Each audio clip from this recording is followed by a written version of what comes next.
Ward. Here. Councilmember Pierce has stepped out of the room. Councilmember Carroll. Here. Councilmember Miller. Here. Mayor Pounds. Here. You have a quorum. Thank you. First item is citizens' comments. None tonight, thank you. Next will be special presentation. We have Alexander Oziak. Did I get it close? That was perfect. Capital No Programs one ever gets it Manager, right, so don't worry about that. Capital Program I'm sure Manager I'm with saying the it right county. sometimes. Thanks for joining us. Certainly, thank you. Here this evening to just give a brief presentation on our transportation sales tax, kind of recapturing what's happened in the past, taking to where we are today, what's driving growth, and then looking towards the future for potential another transportation sales tax.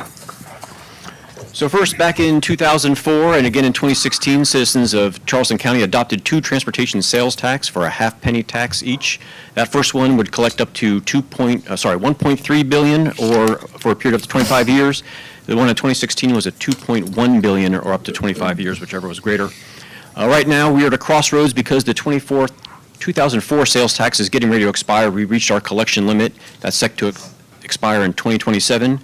So now we're at a crossroads about what we're going to do moving forward and exploring another potential transportation sales tax. So now we're asking for your help in trying, not only yours, but also the public's help in trying to shape what this next transportation sales tax effort is going to look like. Even our own council's established its own special committee, Transportation Sales Tax Committee, to help lead the process. We're trying to be a little more transparent this time, more open. We're having a bunch of municipal meetings, stakeholder meetings, meetings with publics and communities, trying to get everyone involved as much as we can and help provide input on where the sales tax is going to go. As I mentioned, those two sales tax, the 1.3 and the 2.1, collectively would be $3.4 billion in direct sales tax revenue collections. However, we've been able to utilize and leverage that money to get another $1.2 billion in both state and federal grants. So that's another 30% return on an initial investment just by leveraging that money for additional grants.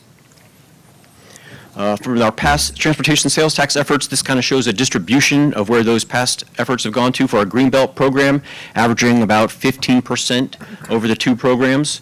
Infrastructure averaged about 62% over those two, and in public transit averaged about 25% of those funds went to those programs. I mentioned again those $1.2 billion we're able to receive in matching state and federal grants. This slide here gives a picture of where that extra money went to, or another $386 million towards road projects, another $232 for Greenbelt purchases, and a large sum over $500 million for public transit and CART operations. And so, not taking into account the additional money we've been able to leverage and the fact that about a third of all transportation sales tax revenue is collected from residents outside of Charleston County, either tourists or those commuting in to work in Charleston and surrounding localities, about 50% of every TST dollar comes from outside of the county and non-residents. So that's a tremendous return on investment and a shared cost throughout the region that directly benefits Charleston County.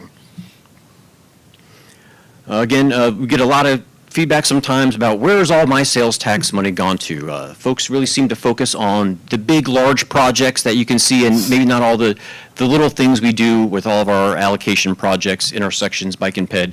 This snapshot here is just a couple things we've done. We've got over 895 miles of paving improvements across the county. The county is actually responsible for over 4,000 miles of pavement, which is, we take care of both state, county, and municipal roadways. We hear a lot of complaints about how bad the pavement condition is, but quite honestly, our pavement condition is actually better than 73% of the state. Again, with the sales tax, we've had over 49 miles of bicycle and pedestrian improvements with multi-use paths, and then over 69 different intersection improvements to improve safety and relieve congestion. In addition to transportation improvements, the funding has also gone to our Greenbelt program. In fact, when you include Francis Marion National Forest, about half of Charleston County land is in protected green space. In fact, we rank second in the state in the amount of protected green space. Talking about public transit, CART has been able to utilize these funds to quite expand their operations with over 125 new buses added to their fleets, over 146 new shelters and benches at bus stops with bike racks and lighting, and not to mention funding for the Low Country Rapid Transit Program, which would be the state's first rapid transit bus system. Again, speaking of CART, seeing these increases in their service miles, over 300% increase in their amount of service miles. The passenger trips over the last 20 years have more than doubled, so we're seeing an increasing reliance on public transportation throughout the region. And what's driving all this and all this change and the need for another transportation sales tax is really our surging population here in Charleston County. In fact, over the past 20 years, our population has grown by over 33%, or over 100,000 new residents have come to the county. I myself just recently moved here about 3 years ago, so I'm, I guess, part of the problem, but trying to be part of the solution as well. In regards to that, also, you've seen vehicle registrations increase by 41% just since 2008. As we look towards the future, our population is expected to grow even more, another 42,000 residents projected over the next 10 years. And with that comes more vehicles, more cars, more congestion, and more commute time. And so this brings us to where we are here today with our current transportation sales tax effort.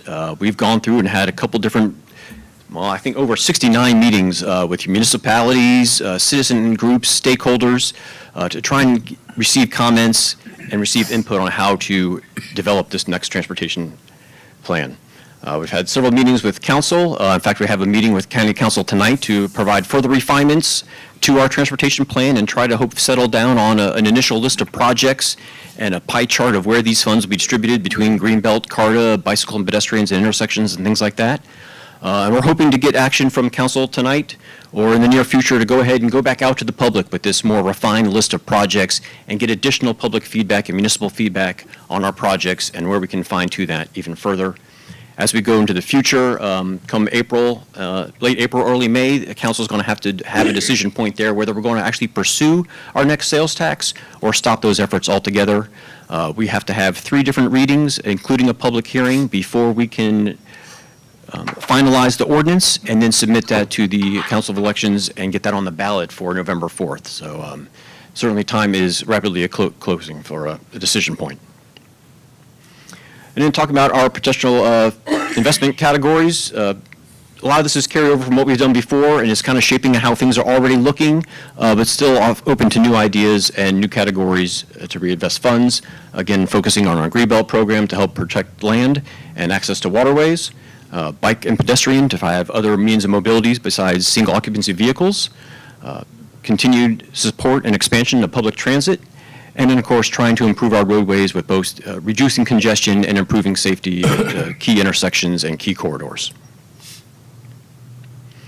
And then going back to our public input, again, like we said, we started this back in September with the establishment of that special sales tax committee. We've had that extensive public engagement. And since we opened up an online portal and started receiving comments from the public, I think we've seen over 29,000 different public comments, over 600 specific project requests, which totaled up to over $68 billion in funding that would be needed to execute all these projects. So you can see the need is definitely there, and we certainly can't raise $68 million, but we're going to start chipping away at this as much as we can. And then we also established some guiding principles to help kind of focus our efforts towards this next sales tax. Again, finishing what was promised as part of the second transportation sales tax. Right now, 2 projects that are kind of lagging behind some of the others are Dorchester Road widening and our Palmetto Commerce Parkway Phase 3, mainly just due to the size of those projects, the intense environmental permitting, and we're still working closely with Joint Base Charleston on potential impacts to their facilities. Again, shifting our focus on congestion relief and safety, continuing support for mobility, including bike and ped and the transit I mentioned, continuing to utilize that green space where recognizing we can't stop the growth, but trying to better manage the growth and where it's happening. And then also trying to build more resilient infrastructure. You know, we're obviously known as the low country here. Flooding is an issue, and so we're trying to redirect some funds to try to tackle those more frequently flooding roadways. And again, as we talked about, trying to ensure a more transparent and open process with lots of public engagement and public process. And so last, I just want to follow up and wrap up with how y'all can get involved and how the public can continue to be involved with attending workshops and meetings such as this. We still are submitting comments and to our website at tst@publicinput.com. And then you can sign up for our updates at charlestontransportation.com. And with that, that kind of concludes my brief presentation, and I'd be happy to answer any questions. Questions, Okay. Beth? Thank you for that. Has the time period elapsed for putting on more projects on your list? No, they're still considering additional projects. I mean, well, actually, I said we are trying to whittle down that list, so time is of the essence to kind of get those in. I want to add to it, not whittle. Yes, certainly. I mean, like I said, we're trying to fit what we can within the budget allotment, so getting those projects into us is paramount. How do we do that then? Is that just through the website? You can submit through the website itself, or you could, I've left my card here, you could submit it to me or Eric Adams directly. Thank you. Good, John. What criteria are you using to whittle down the list? I mean, that's a lot of, it's a big list, it looks It's like. a huge So- list, a lot. So a lot of it was based on, public support for projects, and municipal support for projects. Things about, is this project really feasible? Like such as a project that's going to impact a lot of grand oak trees, probably isn't as feasible as one that would not impact as many trees. I know, folks are definitely passionate about saving those trees. Project that has big impacts to private property might be ranked not as favorable as one that didn't have any impacts to private property. So all different criteria like that are playing into how these projects are ranked. So when this gets to county council, and I think your May timeframe was kind of decide to put it on the referendum or not. Yes. So when it gets to referendum, are the projects locked down at that point? Yes, they will be. So the 4 point whatever billion will be? I think we will have an idea of what we're going to be having, like what we've done in the past. We had like a featured project list where a lot of the money went to these large projects, such as widening Glen McConnell, SC 41, things like that. Yeah. Other things will probably have additional projects where we can't identify every project today, and those lists is probably going to change as time goes on. And so we're also setting aside funds, so as the time goes on, we can still acquire and put new projects on the list as new things come to light. Got it. So nothing's really locked in stone, except for maybe those featured projects. Yeah, in the amount. Oh, right, the Yeah. amount of money. Other questions? Douglas, anything from your view? No. Alexander, thank you for pinch hitting. Okay, thank you very much. I appreciate you guys being here tonight and the work y'all do. So we can move on. I failed to mention earlier, so this is coming up later in our agenda, and we'll discuss it further, but we tried to tailor tonight's agenda to start moving towards a Ways and Means type of scenario, and we'll talk about kind of next steps on what that looks like over the next month or two, a little bit later in the agenda. So next item is dashboard and short-term rental report. Douglas? Yes, thank you, Mayor. Have your dashboard and short-term rental report in the packet. Of note, we have a vacancy in City Hall. HR Director Janice is retiring and heading to Conway, so we're looking to replace her. We have a police officer, one police officer, and that may have changed. I don't know if Chief, it's still one, and we have two. Yeah, we had one, and a conditional offer potentially out, so to go back to one. We're technically at two, looking to go back to one as of today. Fire, three paramedics, firefighters. I think that's still, yep. Douglas, where are we with the human resource position, filling that? Where are we? Yeah. We have had interviews, and we have identified a candidate that we are interested in extending an offer to. So we've been meeting with that person, department heads and staff, I think they may have been today. Was that today or yesterday? Yeah, so we're well down the path on finding a replacement for that position. So hopefully we'll have some overlap. Yeah, that would be our goal. Yeah. Janice has agreed to stay at least remotely to help us kind of with that transition. But that was our goal, that there would be some overlap between the two. On your short-term rental dashboard, we're 9 months into our license year. We're at 1,721 rentals. This, again, we talk about the kind of asterisks of the 119 rentals that were in prior year's numbers. So to really get an apples to apples comparison, you'd need to add 119 to that number. So Douglas? Yes. I'm sorry, Good, go ahead. David. Can I get you to back up one? Sure. Back to the dashboard? Back to the dashboard. You may Yeah. get into this later, but in the city revenues, basically, our grants, licensing, parking, which are all fairly well down from where I'm assuming should be at this point in the year. Right. Could you get it? Well, so licenses come in at the end of the year, typically. A large chunk of it, I think, Deborah. if I April remember right. 30th. Yeah. Isn't it April 30th? Yes.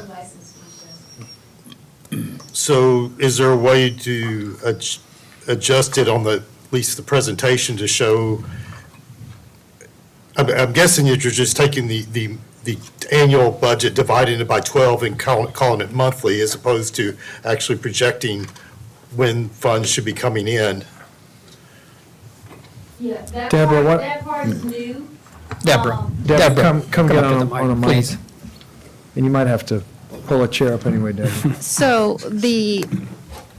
what has been, I think, one of the challenges for the city is this, the city doesn't operate like a private industry. It budgets annually. That money is budget one lump sum, where private industries are budget monthly. So I think one of the challenges is that most people are used to seeing actual compared to a budget of 6 or 7 months, and the city doesn't operate that way.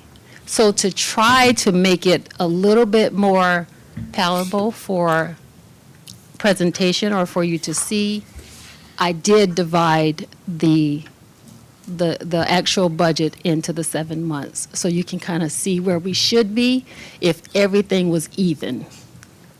Okay, so that kind of, the licensing and the parking kind of explains the seasonal portion of it, Right. but the grants becomes, Well, we haven't used any of the grant money yet. So when we do, well, some of the money was budgeted for 38th and 41st. We're not going to use that money. Some of the money is budgeted for Waterway. We haven't recorded that yet because we still have, I think, one more project for this year for Waterway. Yes. So we'll do that to offset some of those costs later. So we haven't recorded any grant revenue yet. That's why it's not showing. But we will when to offset some of the Waterway costs. And we're still waiting on some of the grant funds from the NPDES. The county. Yes. Yes. Yeah.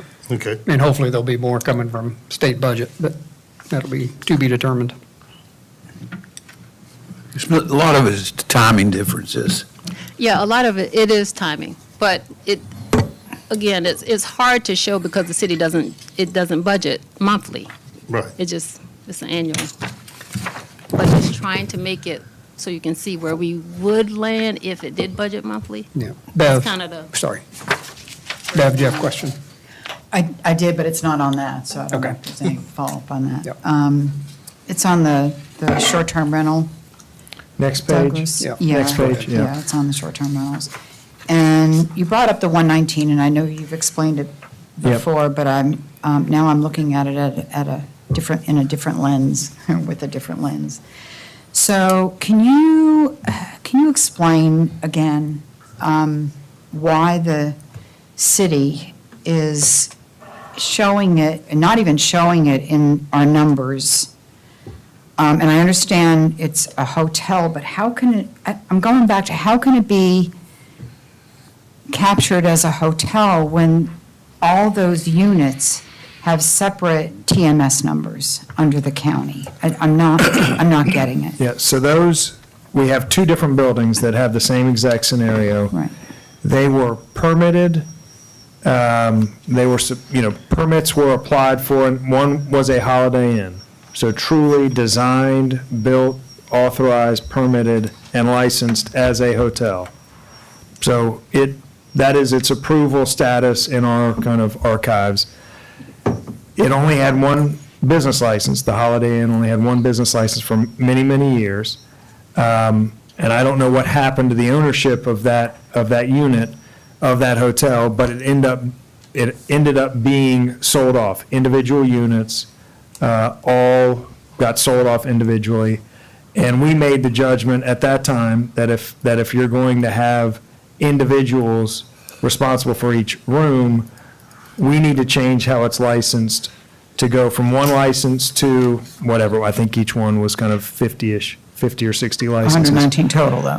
Correct. So we made them go from one to multiple. They then came back to us and said, we are now putting the ownership back in one umbrella LLC, and I don't know the full, we haven't done a title search or a deed search to see what's within each of those TMS numbers.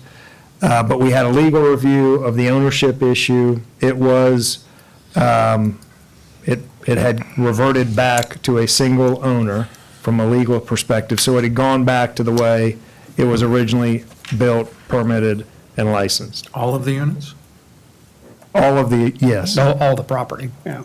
Are under one? that's Oh, correct. okay. One ownership, and it might be And is it ownership or is it property management? ownership. Because there's different, they're under, I think, well, I'll take it with you offline and Yeah. get a little more explanation. I guess maybe for our purpose, I have a question for you on the presentation of this then. Okay, Because I do think because of the impact, no matter if there's one license or there's 119 licenses, the impact is different for a single-family home or anything that has a tax, that has a TMS number rather than 119. So can we show that somehow? And I don't know, maybe it's changing the chart a little bit, because, and showing it the number of licenses, but also showing the impact of the STR itself, because they are 119 short-term rentals, whether they're one license or 119. Unfortunately, there's a financial impact to that, to the city, too. How does Because the when I Wild Dunes look- Hotel, how does the Wild Dunes Hotel show? one unit. The hotel does, but not the villages. The villages are individually owned. But it is just one unit. Yes. But Douglas, do the villages show as one? No. No, they have, the ones that have lockouts, those are shown Right. as multiple, Right. multiple units. But the Boardwalk Inn traditional hotel, That makes sense to me, because they're not individual numbers under the county. That's why I'm questioning, I guess, why the city is different from the county. But on the presentation itself, whether we're different or not, which, can we show it as the 1,846 short-term rentals? Because when you add in the 119, it becomes, 39.5% with the short-term, impact of short-term rentals. So I don't know if we show it with licenses and then also show it just, here's the number of short-term rentals. I mean, It's two separate separate things. Yeah, things, right. licenses will go to our revenue generation and our tracking, and if we have an issue, I guess one question, you said there were two buildings, I guess, that make up the Yes, 19. that's correct. We'll get to that, but I'd like to see it two ways. I'd like to see it, how many licenses do we have, which goes to our revenue stream and our revenue assurance, and tracking those that are, have them or don't have them or in queue, and then we can track them month to month. But then we've got the other thing which goes to the whole mix, the units. So there are, what we've done here is we've been tracking units because licenses to units were pretty much tied together, but now they've decoupled. So, there wasn't really any significant difference between how many units we were having licenses and how many licenses there were. We've now decoupled because we've got, this is like a 3.5% to 4% impact on number of units versus number of licenses when you're looking at total units. So I think the remedy might be, let's just see it both ways. But because right now you've got on the prior page, an apple and an orange. You've got 1,721 when it's 1846 if we're looking at units. So we're actually up like 3.5% from the prior year. If we're looking at units. we have always held that from our standpoint, we need to we are tracking licenses, and I think you all know that we've had over our, whatever it's been, 20 years of issuing licenses, there have been steps along the way. We've had spikes where people ran in and got licenses. We have had times when, and we tried to track those. There was a time when we had a graphic that said, all right, this is a spike, but it's caused by, a rush on license. Then we had a server crash. We lost the data one year. Then we had a low point. I've seen that chart. It's not a pretty chart, yeah.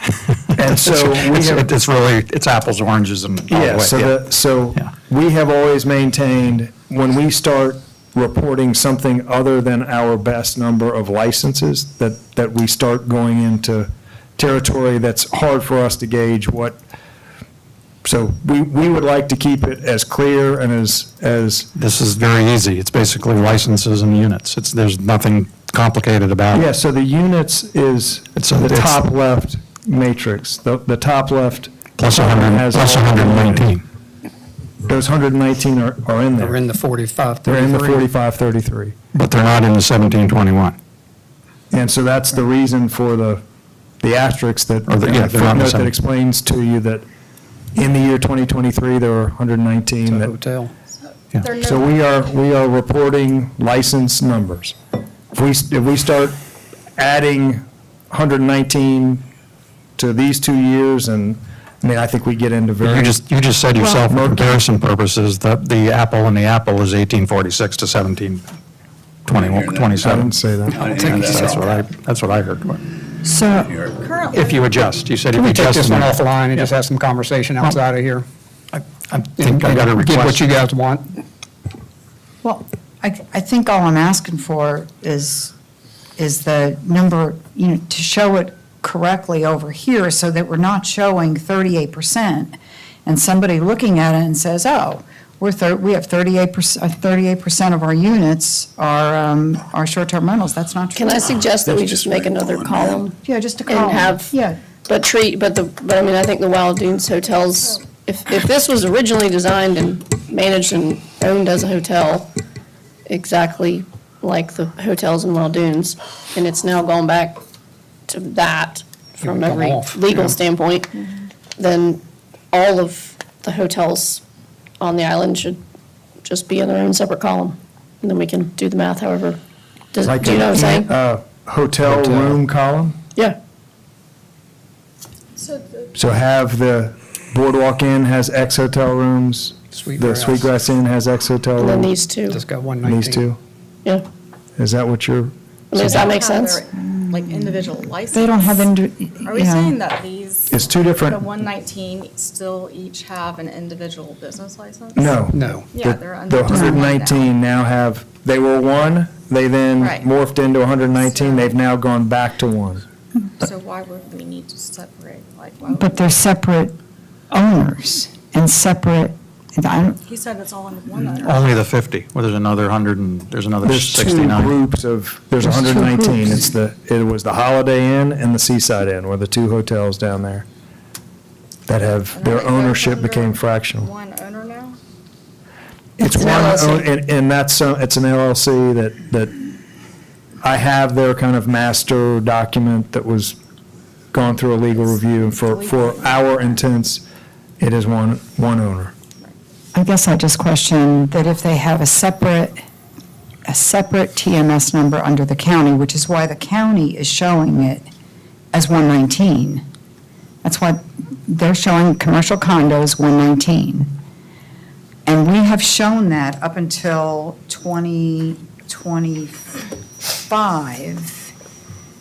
2025, because 125, the 119 were shown on our graphs. We just started this, I believe, in 24. 24.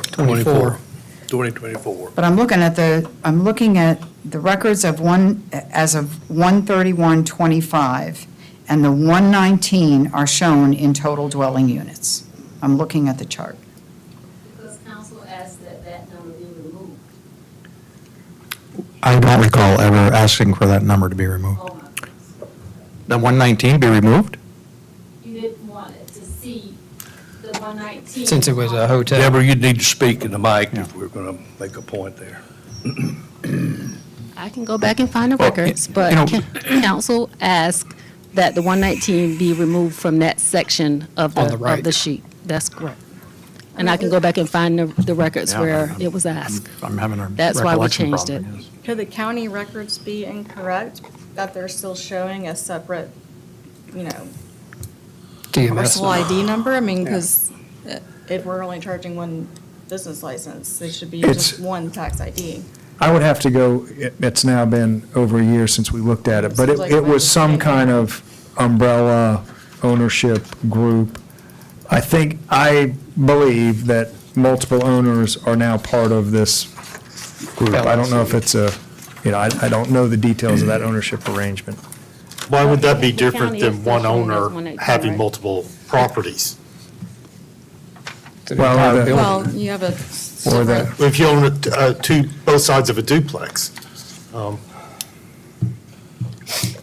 or the owners of the other. I don't know how many well, I don't owners, if think you they're added up the specific to Boardwalk specific Inn. units in this situation. It's like a hotel. Yes, it's There's booked just- like a They're hotel. not like owning a specific unit, they're all just owning the building that has multiple units.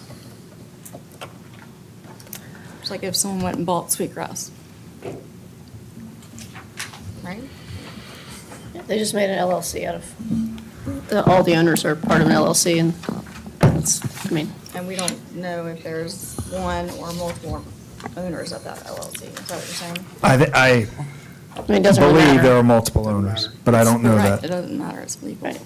They've gone through the legal hoops to do whatever, but that's why I'm saying is if it's legally a hotel and being taxed and everything else, then, and we have, so now we have basically 4 hotels on the island, so let's just put them in a separate Separate bucket, column yeah. and then we know what we're looking at. Because if Sweetgrass Inn isn't, if those are included and Sweetgrass isn't, that doesn't, we're still not apples to apples, Right. so. All right, Douglas. What else on? Anything else on the short-term rental report or the dashboard? And we've got departmental reports are in your packet. Any questions while we've got department heads here? Deborah, you want to? I guess, I'm sorry, just go ahead. one question on the departmentals. I think, we're talking about, we really don't go through the departmental reports at this meeting. Are we talking about having these now generated at the committee, go through them at the committee level going forward? I think that would Well, be, That's a point for discussion. It's kind of morphing this meeting, and I don't know if you want to hold that until but we've had the same something we need to question. address. We don't need to address it now, but Yeah. we have to address Kind of those- where these Yeah, things. They used to be reviewed, they're not, Where they they live. weren't reviewed here, so maybe they need to be Yeah. sent back down to the committee level. Yep. I think it would either go to full council at the end of the month, or it could go to. Either way. co- Committee, either one. Deborah, finances. Okay. So Josh, if we can skip forward to financial package, please. Thank you. First, I want to talk about, since we have 2 new council members, I just want to go through the funds and explain what each fund is for. So we have the general fund, and that's the city's primary operating fund. It covers the core expenses for public safety, parks, and recs, administration. It's really all of our recurring charges. For our capital project fund, that's designated for long-term infrastructure and capital investments such as drainage improvements, vehicle acquisitions, equipment upgrades, and it is solely funded through grants and the general fund. The municipal accommodations tax fund is financed by the local accommodation tax on rentals. Funds are exclusively used for tourism-related efforts, such as marketing or payroll-related, that's related to tourism. The hospitality fund, revenues from the tax on prepared meals and beverages. It's used for public improvements like roads, utilities, and any thing that is deemed tourism-related as well. That is the only tax collection that the city collects itself. Everything else is collected through the county or the state. The state accommodation tax fund comes from the state's 2% accommodation tax on short-term rentals. It supports tourism-focused infrastructures and events. Beach Preservation Fund is collected via the dedicated 1% from the local accommodations tax. It is restricted to beach renourishment, erosion control, walkover maintenance, and offshore shoal management for shoreline protection. The Marina Enterprise Fund, it is an enterprise fund for marina operations, including slips, dock rentals, dredging, maintenance. This fund it operates like a business. So it appears on our financials, we back out our, any assets and bonds so that we can kind of make it comparable to our fund balances. The Disaster Recovery Fund is for emergencies funding, particularly for hurricanes. That is funded either through grants from FEMA or through the general fund. And then there are some smaller other funds as well that I have not listed, but they're really small funds like the Recreation Fund and the Victims Advocate Fund. And there's one more that I can't think of right now. But this page is the same cover sheet that you're accustomed to seeing. However, it's broken down differently so that it would match some of the other sheets that are behind it. But this is the cover sheet that shows what our revenue summaries are compared to the annual budget. So total revenues were at 14 million compared to a budget of 32 million. Some of the, we've updated the forecast based on the numbers that we are aware of as of now. So the capital fund has an increase of 500,000. That is because we are going to get some money from the NPDES from the county to help fund waterway. We haven't applied for that yet, but once we do, we're showing that we will receive that money this year.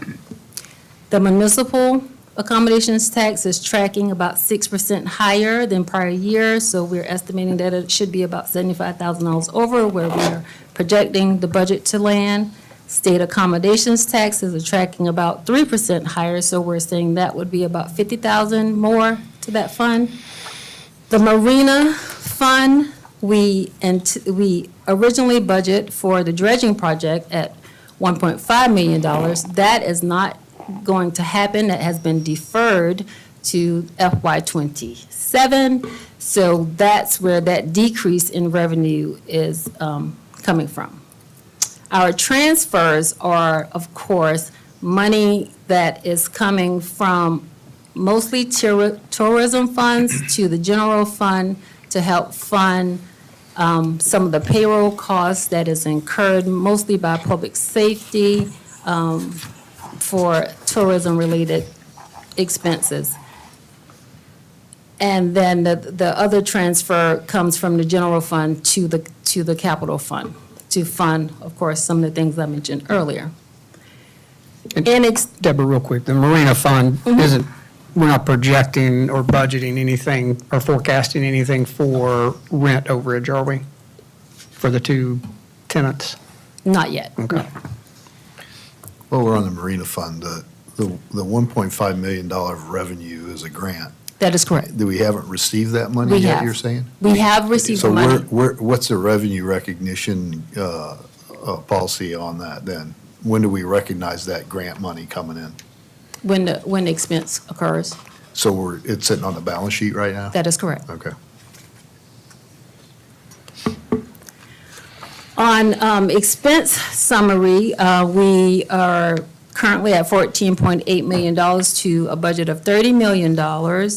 Some of those overage or variances are the $20,000 for the general fund. Right now, we're only anticipating $20,000 for the compensation study that we did not budget. The capital projects fund, we are anticipating that being $1.1 million for the Waterway Phase 2 that was not budgeted. Muni accommodations and hospitality and state, we are not going to be able to purchase the boat, the fire rescue boat. So that's $300,000 that will not be spent and deferred until FY '27. The beach fund is over by $1 million, and that is mostly due to emergency work. We have not budgeted anything for the large beach renourishment project because those numbers are still up in the air, whether the council is going to approve debt or not, so we don't know that number yet. And, of course, the Marina Fund is, because we're not doing the dredging project, that's being deferred, that expense comes off along with the parking and green space, which will be deferred until FY '27. So the net position is a negative $770,000 right year to date. Page 2, this is just a breakdown of the general fund. It shows you exactly where the money is coming from, where the first page kind of gives you a summary of that $6.6 million. This tells you exactly what line items the $6.6 million is coming from. And the expenses it's the same thing. So we had at $8.8 million, which is 52% of the budget. If you look at the top, we should be about 58% of the budget, and that's kind of where we're landing right now. Any questions so far? Yeah, I noticed that the property tax revenues percentage of year-to-date, the prior year-to-date, were up 136%. Yes, we got a large payment in January, and so Right. it is tracking. That's normal. Yeah. And then revenues, total revenues are up 116% Over prior year. prior year. So that's good. Mhm.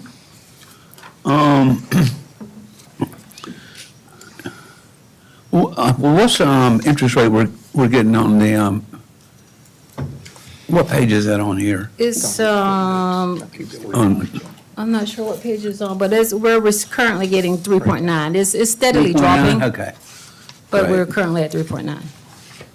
So the next page is to Councilman Cohen's point. This is just kind of a monthly summary. As I stated, if the city had a monthly budget and it was divided equally, even though ours is not a monthly budget, this is kind of where the city will fall. 14 million versus 19 million in revenues, 14 million versus 17 million in expenses. That just kind of gives you a better picture of if we were budgeting monthly and everything was the same, straight across the board, not considering any seasonal fluctuations or anything. Now, the cash, the fund balance page.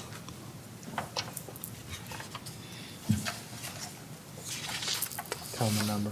Get a number on that. 5. Okay. Okay, so this page just shows what the fund balances are, I'm sorry, cash balances are, and fund balances. As of January 31st, we have all in $55 million, which 51 of it is being invested, and as of January 1st, we had 3.9 in the operating account, and that's just because we got the property taxes kind of like at the end of the month and didn't have time to transfer it out to the LGIP account to start earning interest. We also have two big debt payments that are coming up, so of course, we want to keep some money in there for that, but of course, some of this money will be transferred out, so we can earn some interest on that. The fund balances, we have current fund balance about $50 million, and that's just, the difference between expenses that are showing on the, not showing here, anticipated expenses. That's what's driving those numbers. Deborah, how hard would it be to just, I think we've talked about this before, that reconciliation between cash and fund balances, essentially the liabilities that we have on the books, yet, could we add a column in there just to kind of show where the, and maybe some explanation as to what the reconciliation is between the cash balances and the fund balances? Like if we've got an issue with the grants being hung up or deferred, it's going to be deferred revenues or deferred expenses. But that liability scheduled out in some of the big ticket items, I think would be very helpful to kind of see what those are. I think it would just be an insertion of one more column in there with an explanation below. Yes, that is doable. All right, thanks. I'm not going to read over the notes unless you guys want me to, but the January notes just kind of highlight where the city lies and some of the driving factors of those. There's a page that's missing that you normally see, and it's called the fund balance schedule, kind of where some of the larger projects that we normally see versus kind of what Scott's point is. That is under construction. We currently are working on reformatting that so that it could show more forecasts. Right now, it just kind of shows where we currently are, and then some of the things that are anticipated. We are redesigning that schedule to kind of show it out in future years, so you can kind of see future years versus how it's presented currently. Deborah, on the marina fund balance, we're at basically 4.2 million right now. And, we're at 4 point, the cash balance is 4.2. The fund balance currently is at 3.2, right? So there's $1 million difference there?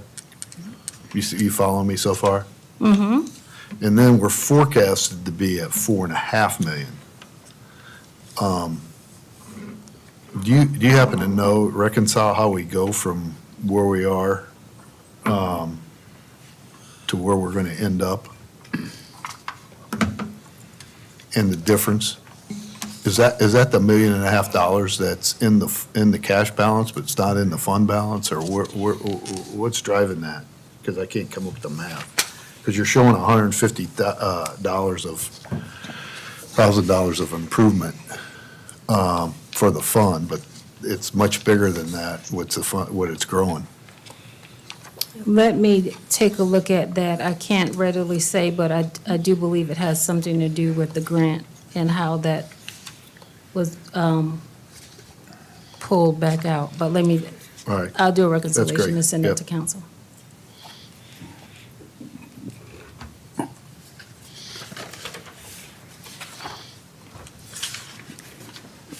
The capital projects funds, so this is in essence the same thing as the general fund. It shows the total on the first page that I covered, and this just breaks down where the revenues are coming from and where the expenses are going. And that's the same for all the funds. We can go through these individually if you like, if that will be beneficial to the council. What I'm trying to determine is what the council would like to see in these presentations, what works for the council, so that you guys can give us some guidance on what works best for you, what you want, what information you want to see. We can give you as much detail as you want or as much summary as you want, but just looking for some guidance on where you would like to what you would like to see presented. I know that one of the things is you would like to see for fund balances in future years. And as we work through the budget, you will be able to see that on our budget schedules, which we will start implementing in our monthly meetings. And so that is to come as we work through the budget. But give me some feedback on what council wants to see.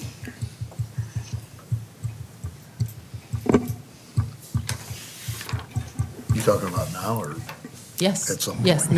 now it would be helpful. I'm happy to give you some broad strokes. And for me, it's all about, I sound like a broken record, it's the headlights. We're going through the budget process right now, and when we're looking at the large capital expenditures, we've got CapEx, we've got OpEx, we've got commitments from grants and things of that nature. It's hard to see at any given point in time, like when you looked at when we just went through the forecast right now, very little has changed from the original budget. We're 7 months into the year, and we've got a lot of knowns or projections on what's coming. Yet, I don't see that baked into, and even if we're baking it into just June 30 of this coming year. But the impact going forward is really what I think council needs to get in front of. We don't need to just get in front of June 30th. We need to get in front of 2 or 3 years from now. In my opinion, we've just not had that visibility. We've not had that information presented to us. And that should be presented to us on a very constant, fluid basis, as much as we spend time on this. We've got the beach renourishment. We've got the wage study that we're taking a look at. We just were notified yesterday that the $2 million drainage project or $1.8 million drainage project on Palm Boulevard is now a $5.2 million project. Those are huge and dramatic impacts to our financials, yet we're not talking about them at all. We're talking about, a plethora of information being provided to us, but not why things are happening, what the impacts are going to be, or what the traditional financial stewardship would be as to what are we going to do about it. And do we have the revenue streams to cover in the future? I'm of the mindset right now that we've got these projects that we've got options being presented to us to deplete our fund balances to zero in some cases, or go out and borrow debt and potentially put the burden on property taxes. Those are not good options. We're not talking about it, and we can't see the impacts of this. So what I would like to see is every month I want to see where are our fund balances projected, not just a month from now or 3 months from now, but into the future. How far in the future? That we will show it for 10 years. Our capital is a 10-year layout, so as I stated before you did your broad stroke, that is part of the plan that we plan to present. But we all know that some items having the capital project fund is only good until the next election. Well, right, and then also Some, not all. the challenges with what you're asking, we are of course going to do that. But some of the challenges that you're asking is, a lot of this stuff is still fluid, like the beach. We can put the beach in there, absolutely, we can put the beach in there. It's how the city wants to pay for the beach. Does the city want to see it as debt, or does the city want to see it as, it is in there, it is in 27, yes. And like I said, we will show that when we go through the budget. We will show that, and that will be an ongoing monthly project that we will do. But one of the things that you mentioned was the increase of 38th and 41st. Once we go through the budget process, that will be shown, like, all this stuff will be shown on a monthly basis. I get that point. And I guess I would ask, and so the example of, and it's later in the agenda to talk about this Palm Boulevard, 38th to 41st. It has more than doubled from what we had in our budget, and we can, but that is a thing that we need to present to you all. We became aware of that this month. It's being presented to you as soon as we know about it, and we need for you all to tell us how to treat that.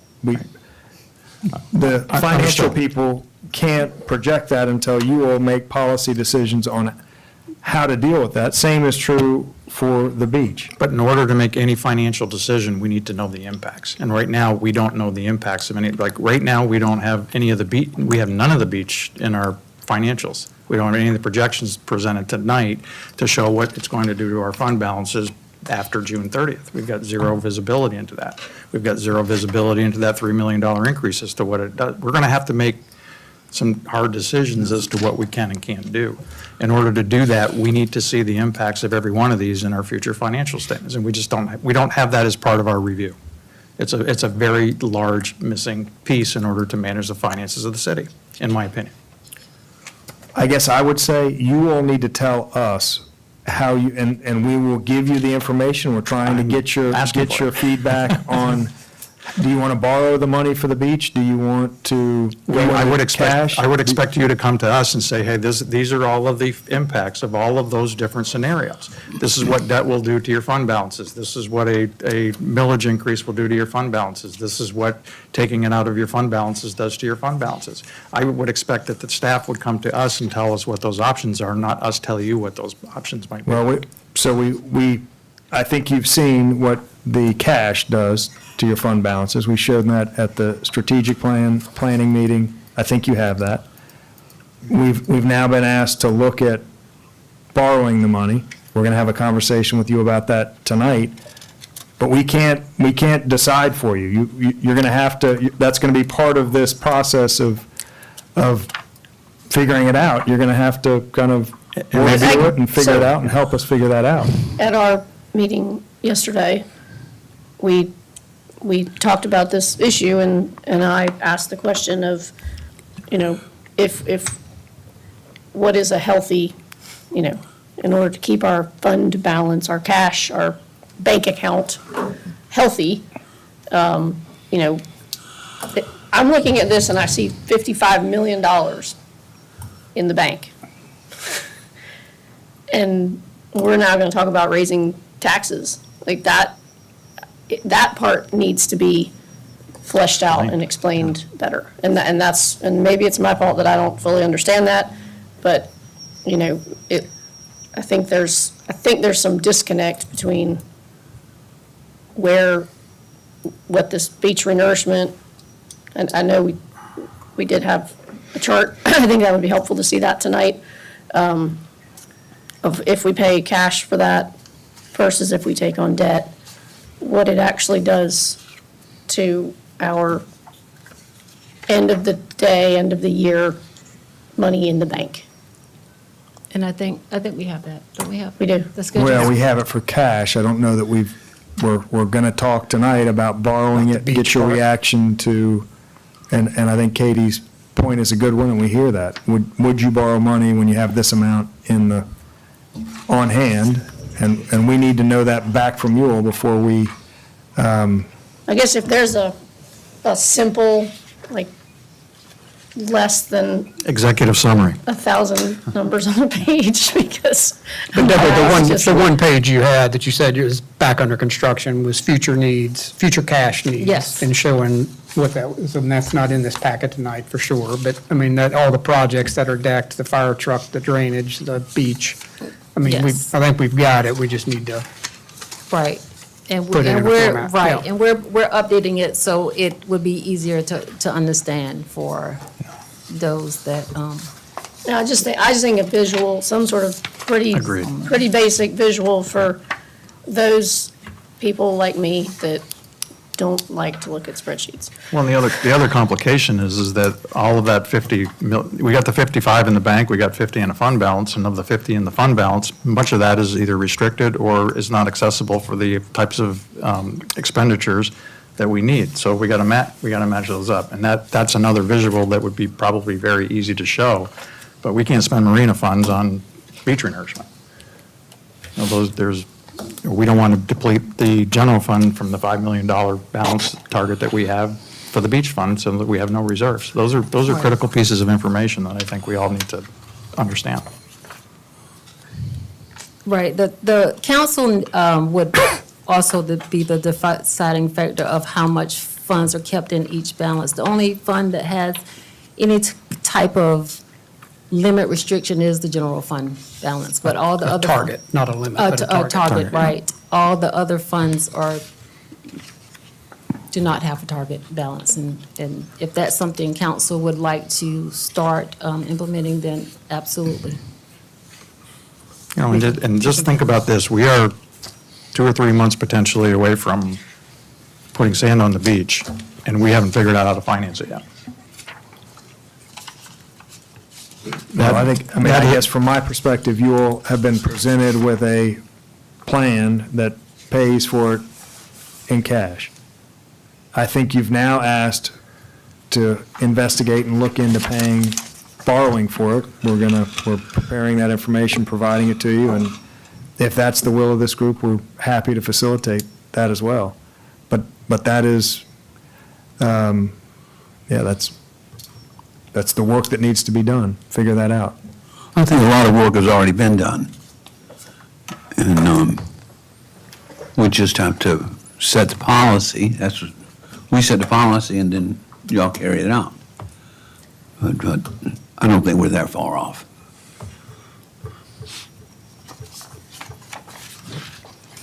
I guess, Deborah, your original question was what we would expect to see in these sheets, right? Yes. And I think you've heard, we had a discussion around a few specific topics, but I would like to see more, and it's on here, but the forecasting, and you talked about future years, but even for the current year, I mean, it shows that our general fund, there's a couple things in there, but basically we're going to end up, at budget. But every year we show up much better than budget. Now, I don't know, here we are 7 months through, and I don't know if there's some tools we can use to better forecast where we're going to end up. Because if we're, a couple $1 million better, that, and what we're looking at, what we have in terms of capital expenditures and other things could really benefit from that. So I would like to see us to have a little bit more robust future planning and forecasting in the numbers if we can. I will do my best. The problem with that for the city, and as you see that it is really difficult to forecast where the city is going to land because a lot of the revenue doesn't come to the city until like May or June. It's always time, even months after that, where we're accruing back to June. So.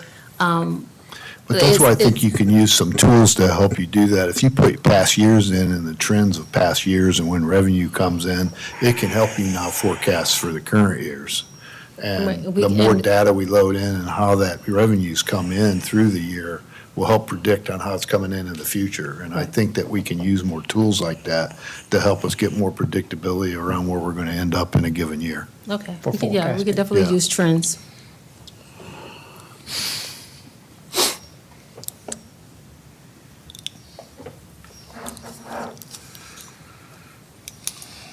Okay.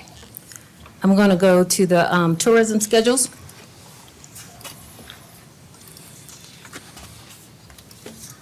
So the first schedule is the municipal accommodations fee.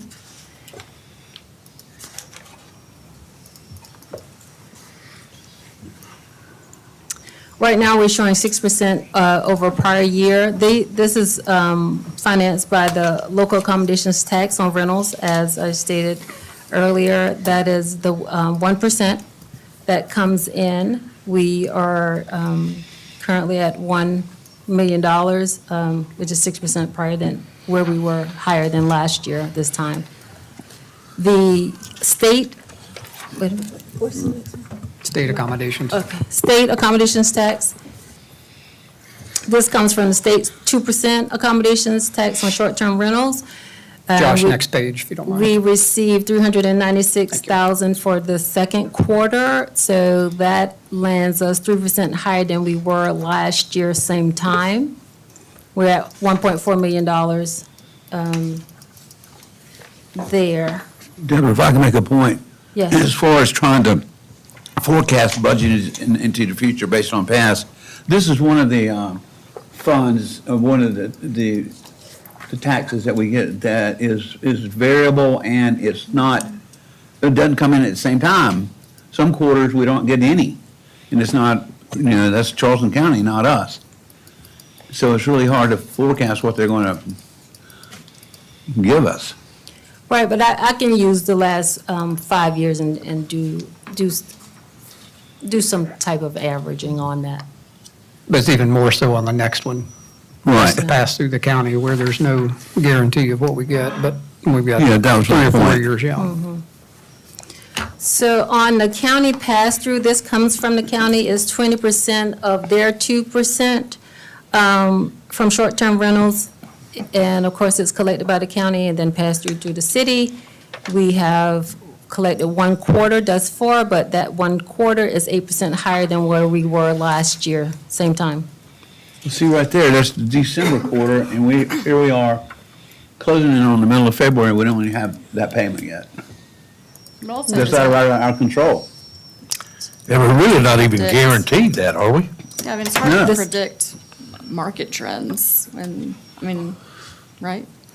Say it again? Hard to predict like market trends, like what tourism is it gonna do from year to year? It is, I mean- but we can build some formulas in to kind of help with that a little bit, Forecasting's always hard. yeah. Well, I yeah, mean, Budgeting when you is do a hard. business, I mean, trying to forecast your future business is difficult too, but if we didn't do that, you can't get money, you can't do a lot of things, you can't get investors. That's why forecasting is critical in the business world. I'm just saying. And it's not, what you forecast is going to be wrong, but it's going to give us an indication of where we're going and your best thinking at the time. And you don't, you can use judgment in it and what you feel and where revenues are, what our rentals have looked like, what the forecast looks like in the future. I mean, you put a lot of input into the thing, but it's your best thinking at the time, and it gives us something to base a decision. And the historical data that we have. Yeah. And nobody says it's going to be perfect. It's far from that. But, and it's also gives you an opportunity to start to learn. The more you do it, the more you learn around really what's happening in the city and how revenue's coming in and how expenses are going out. So Rusty, to your point, I think at one point it was not guaranteed to the city, but I think since 2022, the city has, from my understanding, has like some type of agreement now where it is kind of guaranteed that 20% of the 2%. But I think prior to that, whatever they set in their budget. Ish. Right, but whatever they set in their budget, that's what they gave the city. But now I think that's, So now there's an ironclad agreement that I we. don't know if No, there's an sir. ironclad agreement, but I think it's some type of agreement that allows More us. consistent than Yeah. it once was, I think. Yeah. On the hospitality tax, this is, again, the only tax that the city collects directly from prepared food and beverage. This is one that I think sometimes struggle as well. We are 1% less than where we were same time last year.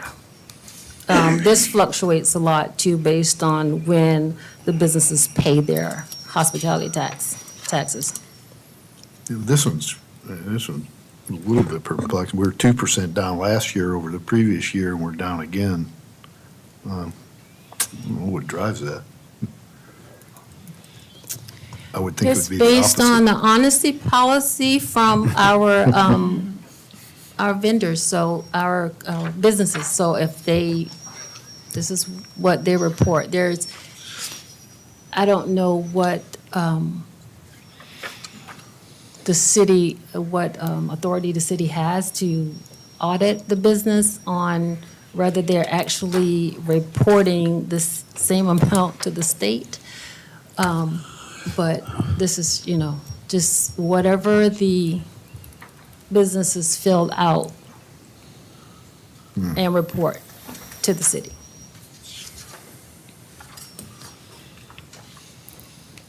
The Beach Preservation Fund, we are 6% higher than we were last year this time. This is, of course, the dedicated 1% for the local accommodation tax from short-term rentals. And it's the same exact dollar amount as the municipal tax, accommodations tax.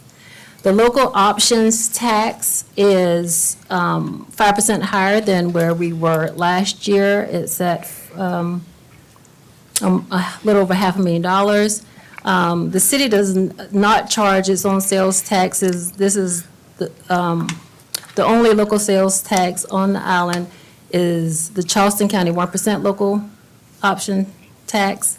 And the city receives a portion based on the population, and it gets a share of this revenue from the county.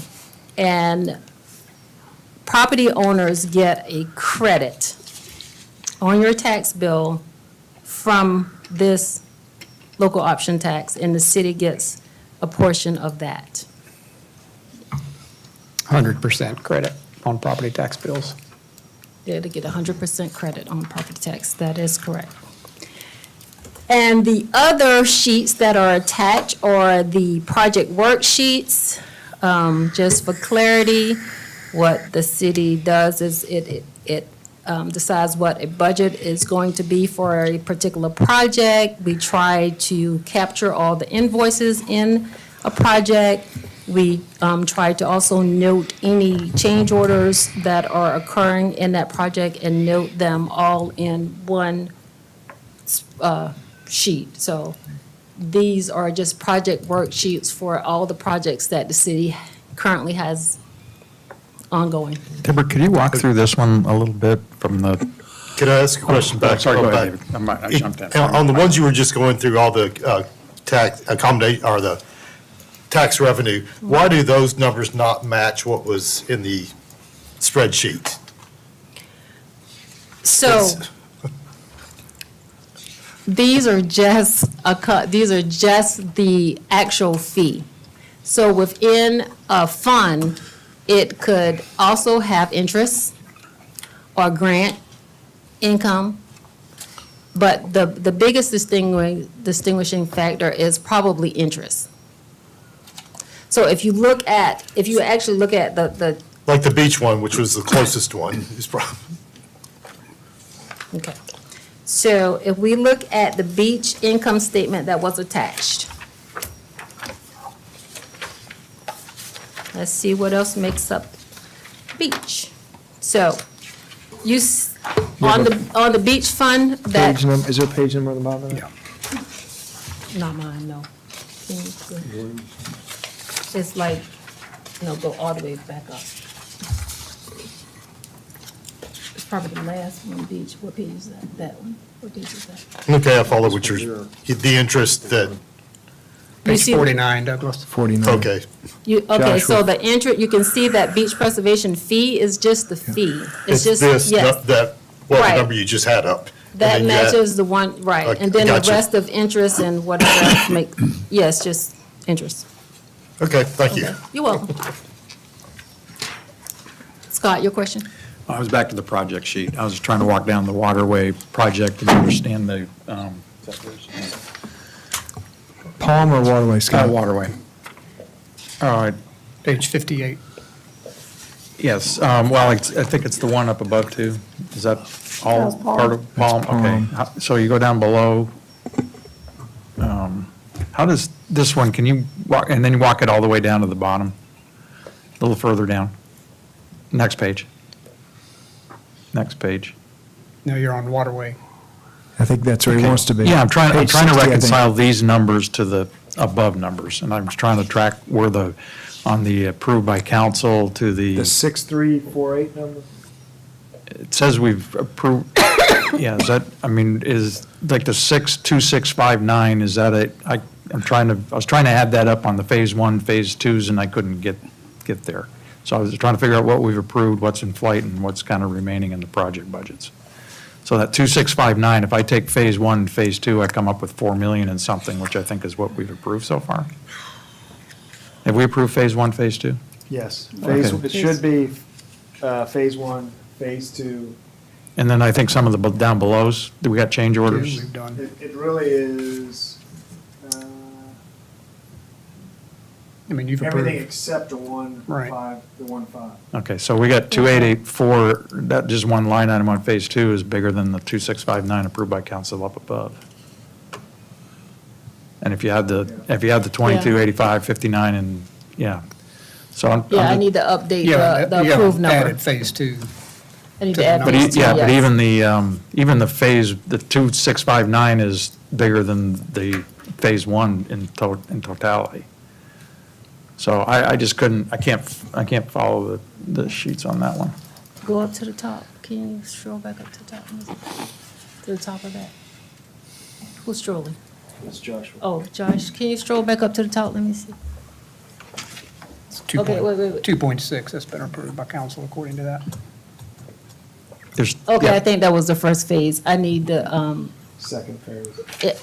yes, add the second phase in there. So that's the 2.6, and then you go down below, keep scrolling, then there's that 1.2 straggler right there. Whoa, back up. See the 1.269 in the approved column? So it's right below the 2.6, so right there, stay there, Josh. So, yeah, that's kind of straggling out. I don't know if that's in your computation somewhere, and then you go down below. Looks like there's another, I just couldn't follow it, anyway. But maybe that one we Yeah, can I'll get a make sure walkthrough, that- yeah, to get updated, or That's updated. see what actually, and tie it down to that bottom Yep. summary somehow. I didn't get Josh, we that. go to page 60, bottom of page 60. Yeah, I was trying to reconcile that to the sheets. Yeah, I think everything has been approved except phase 3. Right. So, yes, I just need to update that. And I don't think the potential future costs have been approved, has it, or hasn't? So, yes, on this sheet, this has not been approved, phase 3, and The this 110 hasn't been has approved. not been approved. But everything else Has been approved. has been approved. Yep. And I think that was just approved in maybe January. Yeah, the 75 was just approved. So, yeah, I just need to update that. It's Well, just an oversight. 75 and The 2.8. 2.8, Mm-hmm. yes. That might be the difference, 75 plus the 2.8. Yes. But that's what the sheet should show when it's updated. It should show that. Excuse me, Deborah, do we know what that 1,269,000 is, the 1,269,865? On One that's the- hanging out under, Up a few pages? yeah, let me see what page it's on, 58. Right there, right there. Oh, back right down there, just that a one little down, bit. right there. Yeah. What is that? Approved by council.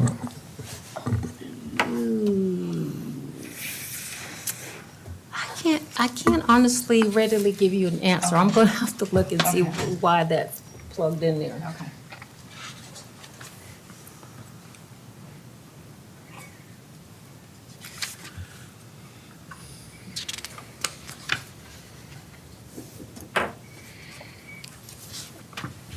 Okay, that's all I had, unless you guys want to go over all the worksheets. Okay. Douglas procurement. Yes. Just report out items. Thank you, Deborah. In your packet, page 77, there are a list of procurements that have been made that are between 10 and 25,000 that are in the budget, and an emergency procurement on brakes for the Public Works Department. And these are report only. And we may have, I think, these should have been things that were not authorized by council other than being in the budget. So if it's between 10 and 25,000 and in the budget, we approve those at a staff level, report them out. I think the pickleball lights actually got approved by council, but at a much lower, I think there was like $65,000 worth of lights approved. We had one invoice for 25,000 that didn't have council approval next to it. That would have been a deposit or the first payment on it. Okay, so Final the payment on it. pickleball lights did actually go through council, so we can strike that off the list. But we periodically report these. I think we will have a series more next month on the work happening on this building currently, so we'll continue to, we haven't done these reports for several months, so wanted to start providing those to you. No action on those other than just information.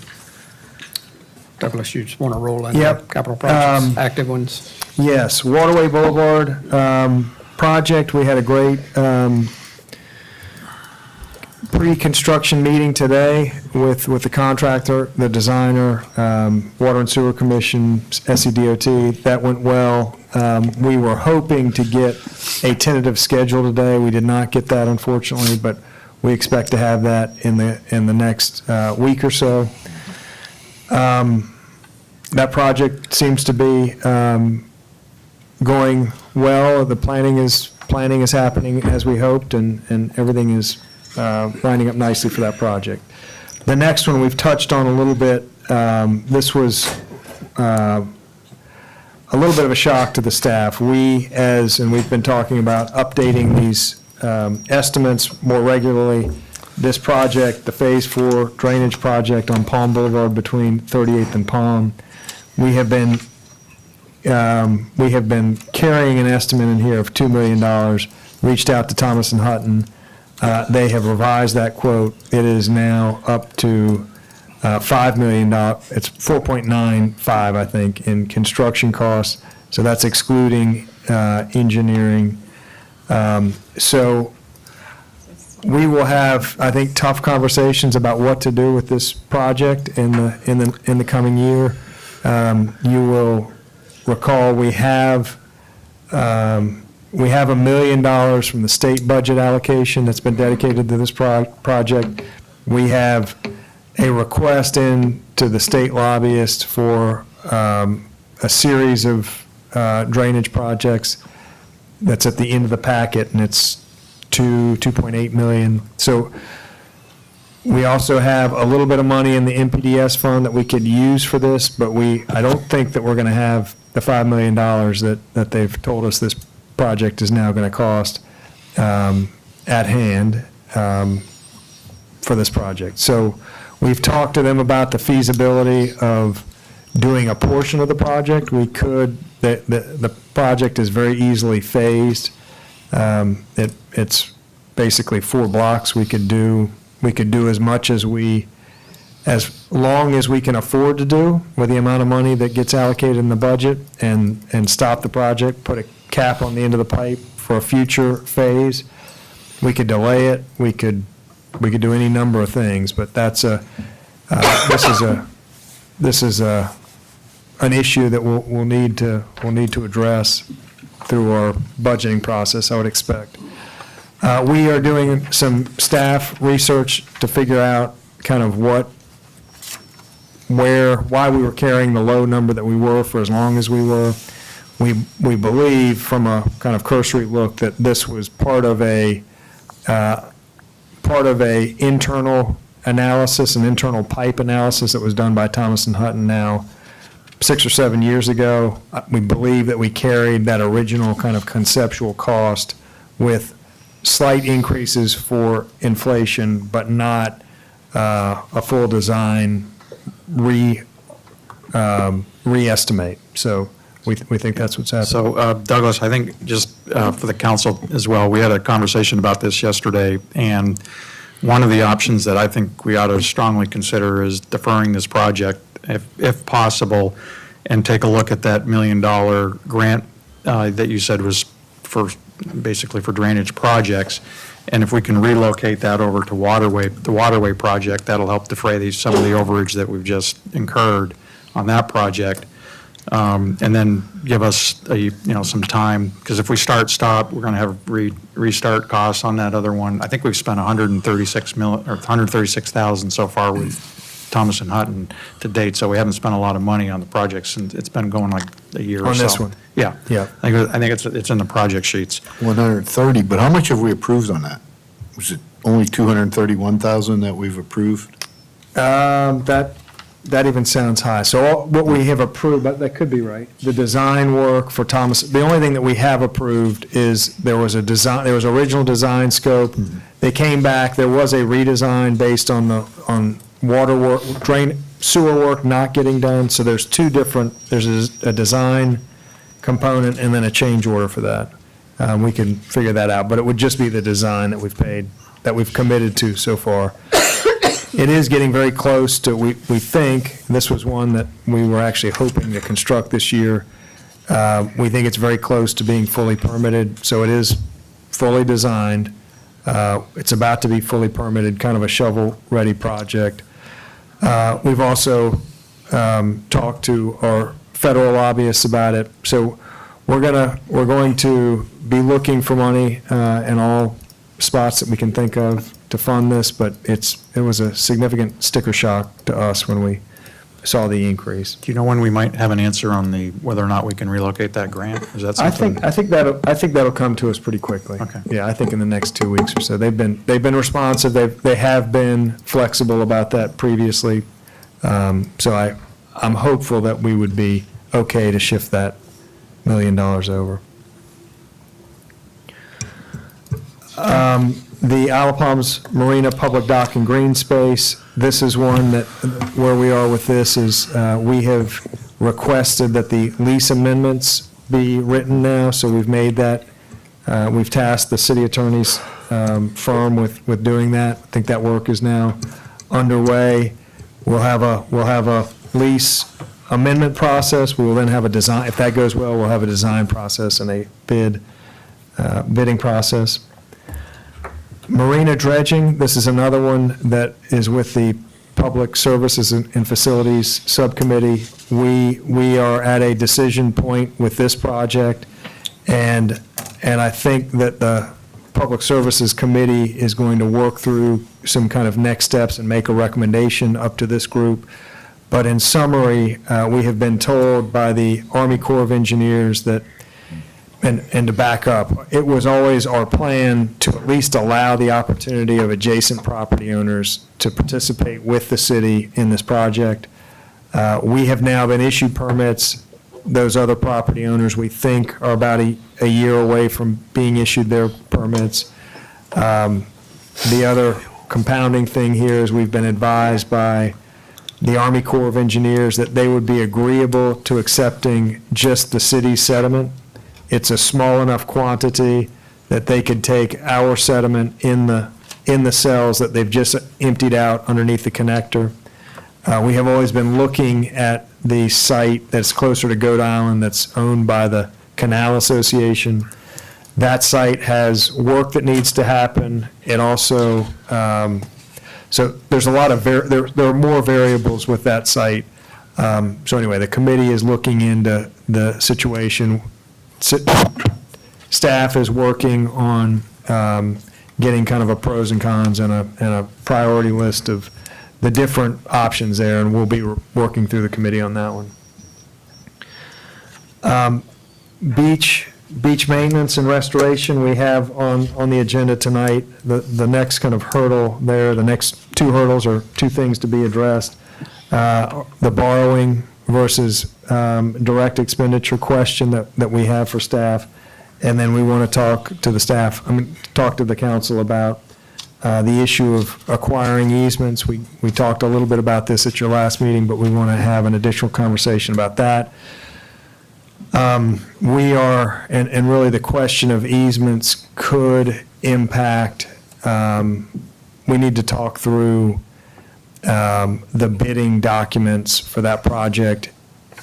And if we want to divide the two projects, the two ends, based on a guess of success rate.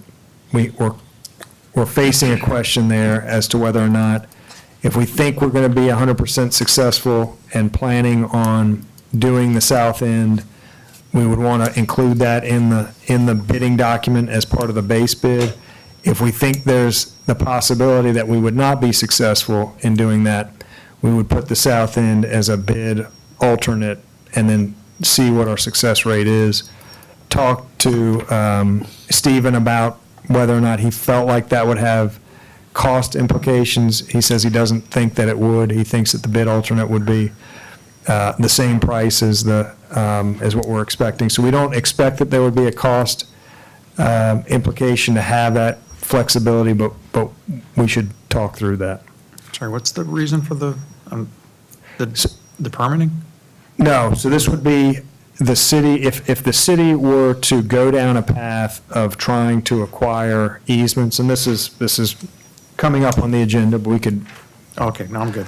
so, yeah, if we go down the path of requiring easements, but we cannot get the easements, and we're faced with, what do we do at this point if we can't get easements and we've deemed that we need them to do the project, what do we do on that south end?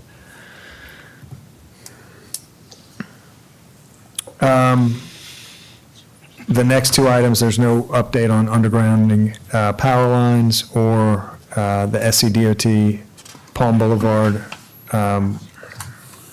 bike, pedestrian, and parking enhancements. I don't have an update for those. All right, thank you, Douglas. Thank you. No old business, new business. First item is discussion on wage and compensation study, and there's some information in your packets. I don't know if Douglas or Janice, who's, Yeah, I'll give an overview, and I would say, and maybe page 81 in your packet, we have received an executive summary. However, we still do not have the feedback.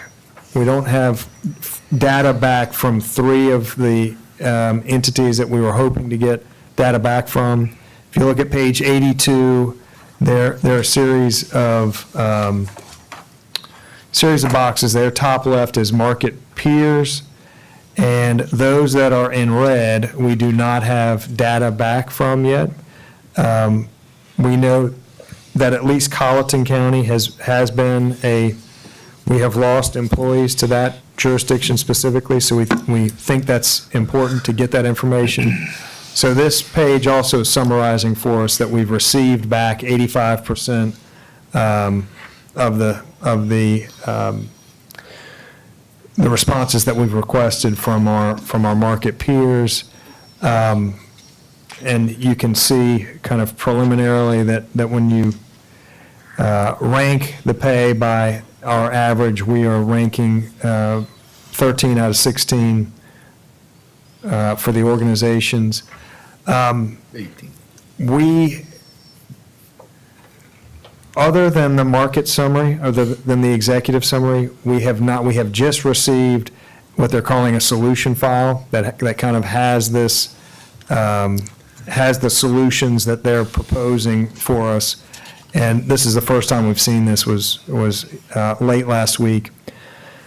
To get the first idea of implementation costs, and what we've asked them to do was to assume that this city council's philosophy would be similar to the last time we did that. And the last time we did that, it was generally placing general and administrative salaries or pay at the average, at the 50th percentile, and then placing the step-to-step public safety employees at the 60th percentile. So there's two different to get the first solution of that, we would take the step-to-step column, which is 218, add it to the orange column of current range penetration of You're back on 368. page 81, right? Yes, sorry, went back up. that's right. Yes. So you would add the cream column to one of the two, either the orange or purple, or dark blue. You wouldn't add all three together. But I would say that this is another project that the Public Services and Facilities Committee has a meeting with Evergreen. Admin. I'm sorry, admin, I'm starting to run them all together. Admin has a meeting with Evergreen at their next committee meeting, and Evergreen is planning to be at your next workshop to kind of walk through this in a higher level of detail. Again, we have generally asked them to assume that the compensation philosophy this go-round will be similar to the last go-round, and they're prepared to provide solutions to do that. So Douglas, I'm sorry, tell me the difference between orange and blue. Are we capping on blue? No, and I failed to mention that. Prior philosophies have included a cap. These numbers are uncapped, so there's not a cap in these. And I should pull up Ally's email that explains the difference between Oh, I'm sorry, you have it orange there. and blue. Current range versus comp ratio. Sorry. Does that make sense to you, Yeah. Mayor? From last time, I mean, same. Okay. Yeah, terminology. as I understand that, the blue column would be getting you, I think, quicker to the midpoint. Yeah. I think the orange column is you would stay in the pay range exactly in the same position that you are in your current pay range. So the pay range went up Yeah. 12%, you would go up 12%. But Ally would be better suited to describe that. So I think this is a situation of, there's more to come. We are getting, we're getting the detailed data that we've been hoping to get now. And we'll be working that through admin and full council in March. Through the budget Yeah. workshops. Yeah. Okay. Trustee. Yeah, can I ask a question? Sure. In regards to the market peer information, Yes. I mean, we have Charleston County, Colleton County, Town of Somerville. None of them have provided any information at all, and if I'm not mistaken, I think a large percentage of our public safety employees, both fire and police, probably fall within one of those jurisdictions as far as where they live. Yeah, Yeah. Okay. Colleton, we're definitely losing. We know that Colleton's Right. higher, and we. But how much does that skew the data? I mean, if we don't get that information, are we really looking Yeah, I at? think we need to get that. Yeah, we're gonna, it's part of what's taking, and I will say that the request for data was very intensive. It was something like 450 cells in a spreadsheet to be filled out, so there has been a little bit of resistance to just the amount of data requested. But I do think we need that information. I think we need to get it. We've talked about if we can't get it, we can go through a FOIA request process to get it. That's usually not a quick and easy solution. Or we can take our kind of best guesses from information that's online. It's not ideal. Ideally, we would get the information from those, from our peers there. Okay. Something else I failed to mention, but it's on these sheets, the last go-around, talking about kind of matching prior philosophies, we knew that the city of Myrtle Beach was high. We chose to intentionally eliminate Myrtle Beach from from consideration, and you have that difference. They're doing that again. They're assuming that, and they are, again, high. So we're going to have them compare if we were to include Myrtle Beach and not include Myrtle Beach. But we have not typically lost employees to the city of Myrtle Beach, so we think it's reasonable to not include them in the data. Scott. Yeah, just another couple of things to add. When we were going through the presentation, both chiefs, I think, brought up a number of, I think it's in the packet, I don't know that we're going to be going through the presentations, but I think to summarize, it looks like our compensation plans are fairly well disconnected from our competitors. We're not offering incentives, we're not offering entry-level positions, recognizing years of service from elsewhere, and I think in the conversation, it was deemed that those are, one, if we make those adjustments and add these to our compensation plan, that we're going to be able to hire more effectively, and we're going to be able to retain. So we've asked the chiefs to get with the staff to price out what those incentives would be, and also what it would take to adjust existing folks within the departments now for some kind of a recognition for the services that they've had, so that they can now recruit from the outside and recognize service. So for example, if somebody has 10 years of service, we're not necessarily compensating or recognizing that from somewhere else, and that's become a detriment to hiring. So more to come on that, and that may actually help kind of work into the cost structure for these for budgeting. But, so the information though from Evergreen doesn't include that at this point? It does not. That's just And, proposed. Yeah, Okay. we're kind of reconciling. We need quite a bit more information from Evergreen. I think we're going to get the solutions file sent to us as soon as possible. And the other thing we've included in here is the salary, overtime, and benefits, just so everybody can see that. But if you go through that, you will see even within work titles, there's some fairly large swaths of range within there, and also on the overtime allocations as well. And those are things that I think we're going to be taking a look at too. Okay. Thank you. Any other questions, comments on that? Next item is discussion on beach renourishment financing borrowing versus direct expenditure. You've got some information in your packet with two different borrowing options. Douglas? Yeah, so in your packet are two options. One is borrowing $5.4 million over 5, 7, 10-year periods, and the other one is borrowing $10.3 million over the same 5, 7, 10-year periods. We have reached out to lending institutions. We think these are we believe these are the rates that we would be close to getting. We would be confident in getting roughly between 3.75 and 4.25 is what we would expect to get. We also have added into this, into each sheet, a per $1 million of taxable value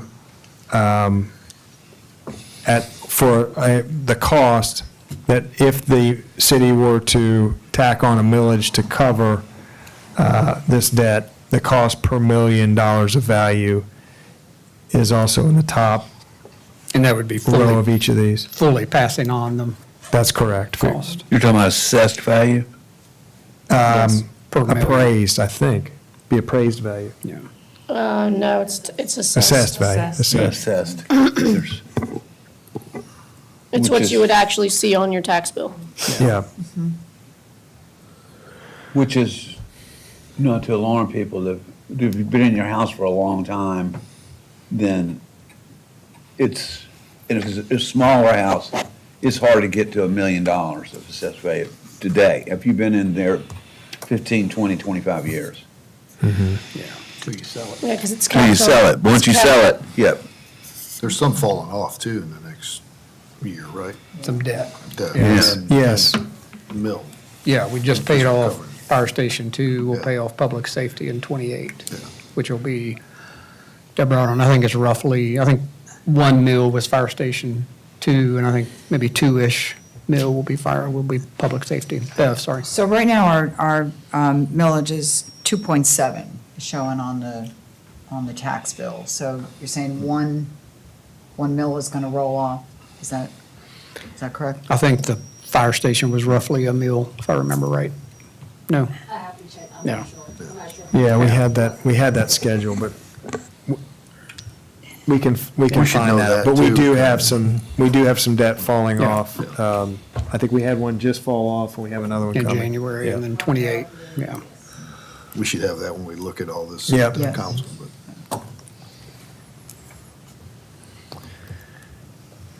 So I mean, just like directionally, looking at end of the day numbers, if you're looking at $1 million roughly, right now, it's about a little over $100.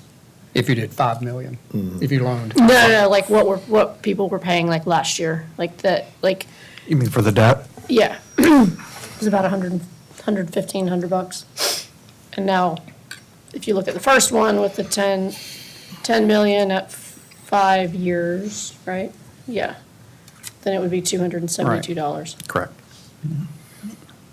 But I don't know if that 115 is gone, or, I don't know when that changed, so. Because I'm talking tax year, like someone's actual tax bill that they're looking at right now from 2025. For last year, yeah. So I don't know when that change happened. We paid it off in January, so it wouldn't have been on that tax bill, to your point. It would have? Would not have. Oh, it would not have? Yeah. Okay. The change would not have been on last year's tax bill. Sorry. Gotcha. Is that clear? Ish. So this route essentially takes that perceived deficit of our fund balance in the beach fund and the Wild Dunes funding, and we associate a revenue stream to cover the whole thing, is really what this does. Right, do a millage increase, yeah. yeah.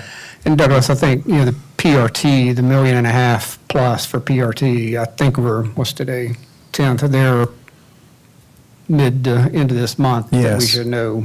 Yeah, they've Check's headed indicated our that way, we hopefully. should know on that first $1.5 million, sometime in the middle of this month.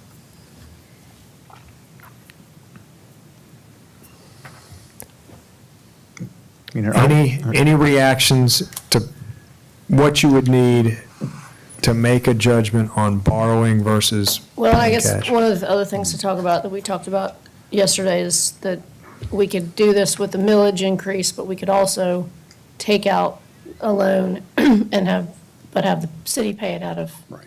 our fund. That's correct. We don't have So to, that, so we don't have that to is, adjust the that's kind millage of to pay it option off. 3 To make a, or 4, I to guess. get the data, I think I would like to see, to make a decision, it'd be a matrix almost that shows the debt, what it does to the fund balances at different levels, including with and without a mill, because you're going to put a millage rate in, it's going to be one thing on the fund balances versus if you Right. don't. And just to look and see at the three options, what's that do? So that, it could be somewhere in the middle we land, or, but I think it would help to see where the fund balances end up on all three of those scenarios. Pay cash, 5 million and 10 million. Yeah. And I, Well, and then and the millage, personally, I well, would also like the to millage see, versus us paying it back. yeah, and personally, I'd like Or some to just, version. Right. I don't think a 10-year is something that we would do. We'll be into new nourishment by then. Sand will be all gone. Is everybody, Do every 8 years. I think that's a question we've had. Is everybody agreeable to? And Deborah the said 10. you said we Go could, eight. we Take could get away the 8, right? 10. Maybe just one, go 8 years, maybe done one. We could scenario. do 8 if we wanted to. And 5 I would and land- 8? And I would land on like either 8 or 7 is a year. the two. Maybe we just go one scenario, 8 years, and not worry about the 5 and 10. Make it simple for Is that- illustration purposes, yeah. And do those 3 scenarios. Yeah, that's what I think. I mean, that would help me better prepare Yep. me to make a decision if we had that. Yeah, I think So- 5 years seems fast, and Yeah. 10 years, the sand's all gone. So 5 million, 10 million, 8 years, no millage, With and millage. with millage. And then if you decided to split it, we can do the math on the fly. Yeah, Yeah, if you do some other amount. Okay. the half and half. Like my iced tea. So we will, and I think we had some other takeaways from the committee, but we'll work on those scenarios. Well, because I think we've looked at the fund balance effect of paying cash, We- certainly. yep. But we haven't overlaid the Is other that, scenario. I think from our perspective, that's what I'm envisioning, that the cash projection we've kind of shown, we would do the same for these. Two correct? different lending Two levels. different, Yeah. And just maybe sort of a resident impact over the course of the term, or, how much is, if it's 8-year, you can see how much the total cost is that we're Yes. we're Yeah, well, contributing. that's- Yeah. And then obviously we've talked at both committees about having that kind of timeline of the debt being paid off that we have existing. But Douglas, based on the timing that our advisor put together at the end, the timeline, I mean, we're going to need to move pretty quickly to Yes. fund this, because Yes. the two different challenge periods that are there, I mean, you want to go with the 60-day, which is the last page of this packet, Page 104, page 105. or 105, right. So, I mean, we'll just need to, Yep. stating the obvious, we just need a quick decision, not quick decision, but quickish. David? So when I was kind of going through some of this and again, I think following what everybody else was, about 8 million out of our beach fund applied to about a $22 million, these are rough numbers. And then what's left of it, and that's, I think what you were looking at is a little over 10 million. But again, it was kind of we keep talking about one extreme versus the other. So I kind of look back and looking at both the state accommodations tax fund and the municipal accommodations tax funds. And if you look at where we are now, what's required for the rest of the year, roughly there's probably up to about 4 million that can be taken out of those funds without impacting our current financial year. So that gets us down to more of like a 5-6 million range. And again, my next question goes back to, if we set aside 0.5% of those funds to the beach, or in lieu of the beach paying back the loan, that would have a much bigger impact on what we need to probably what's left over might need to come out of property taxes. But that was kind of where my starting point was looking at basically deplete the beach fund, take 4 million out of those other two funds, and then we're left with a much smaller number to try to figure out, and again, whether it gets paid back in the future out of an allocation of those pots, then we're not touching the capital. Now, what I don't know long-term effect, how much of those funds got transferred to other funds historically that we would be taken away from. And I haven't been able to get to that point. Yeah, and other projects, we have decked against pieces. Jimmy? Yeah, to that point, those tourism funds fund in the past, and we still do it today, fund a lot of operations, police cars, patrol officers, firemen, a lot of operations of the city comes from those funds, as well as the hospitality tax. So those numbers are not that hard to find, but that would have to go into the mix.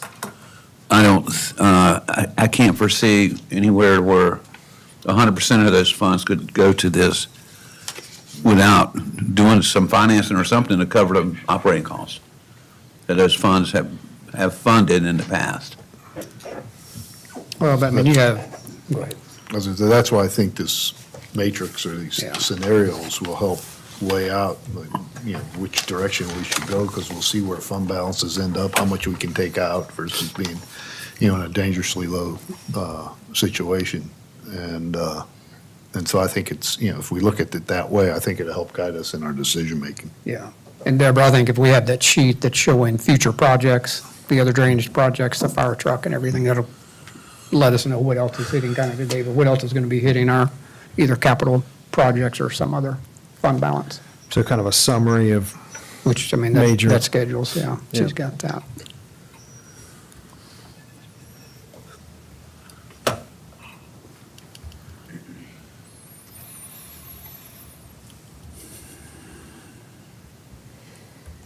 Good, Douglas and Yep. Deborah. that's great, thank you. Next item is discussion of beach renourishment easements. I know we had this conversation in January. Yes. Council meeting, Yep. so just a quick And, update. we did have a conversation at your last meeting. The conversation left with a split vote, so we currently haven't kind of taken any course of action on this. I think since that time, we've heard kind of unofficially through the grapevine of objections to proceeding without easements through individuals. And I think we are concluding that to avoid basically having the project shut down with injunctions or some other method, that probably the only reasonable path forward is to get easements. We have been talking through what easement has the most likely chance of surviving or the highest probability of being 100% executed. I think we're hearing that probably at issue and kind of concern is the placement of the designed berm or sand dune. I think there's concern that Stephen's current drawings are showing the proposed dune being right on the backside of the escarpment. That escarpment in some places is very close to a pool. In some places, it's far inland from the OCRM setback and baseline. And I think we've heard from residents concern over putting it that far landward of OCRM's lines and that close to structures or pools. We have talked to both Stephen Trainum and Chris Creed about this idea of making the future dune align with the OCRM baseline. And we have heard back, and I think that we have learned that from 6th Avenue North, the berm would naturally be, as designed, it would be seaward of the OCRM baseline and setback line. So there's kind of zero issue there. I think from 6th Avenue down to about 2nd Avenue, we have what I would call a manageable issue of probably 20 to 30 feet. If we were to try to put the dune at the baseline, it would probably have the effect of pushing that dune 30 feet seaward of the current escarpment. We do have an issue when it gets, and both Chris and Stephen agreed that when you get right to the inlet, right to Breach Inlet, there's a handful of houses there where the planned dune was somewhere in the magnitude of 60 to 80 feet landward of the current OCRM baseline and setback line. They have indicated that if we were to put a dune that far seaward, that it would not survive terribly long. It would also leave a very narrow gap between that future berm and the shoreline. So I think we are heading down a path of trying to get these easements, trying to make adjustments in the plan set to push that dune to being basically aligned with the baseline, but we're left with a little bit of a, and we really obviously haven't made the first attempt, so we are definitely guessing at this point. But we're anticipating there would be a challenge in this area, this handful of houses, just on the inlet itself. And I'm not sure. Yeah, this is not. Something. And I tell you what, Scott sent that in the Dropbox from CSE. okay, let me, Yeah. Go Joshua, could I share my screen? Let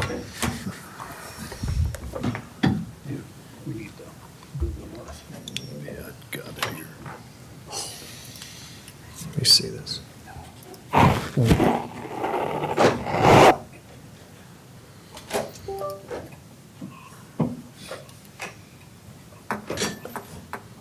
Oh, that's good. All right, there's a lot of lines here, and I'll just talk through them. We'll start, this is 8th Avenue, and I'm going to, if you can see my cursor, I'm going to start at this house that's under construction. Is everybody seeing that? Yeah. So as you work your way seaward from this house, that first line that you see that appears to be kind of light blue, maybe gray. That is the, Blow it up. just- Yeah, I'm sorry. just to get- yeah. yeah, that's good. Oh, line's disappeared.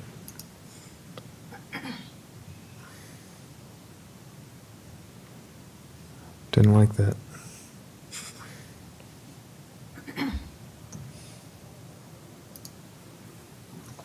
Sorry. All right. Went bright-eyed, didn't he?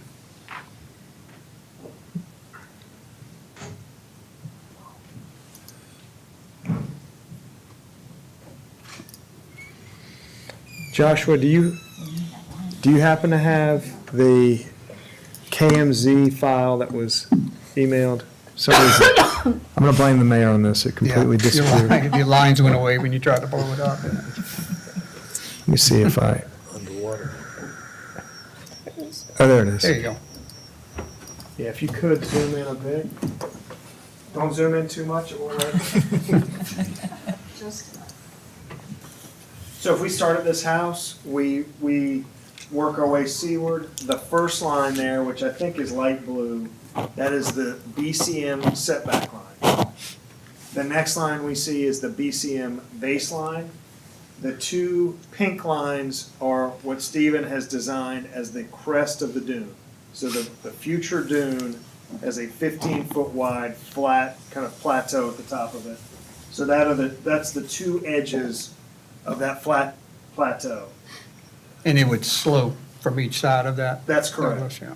Yeah, on the back side, it goes back to the escarpment elevation.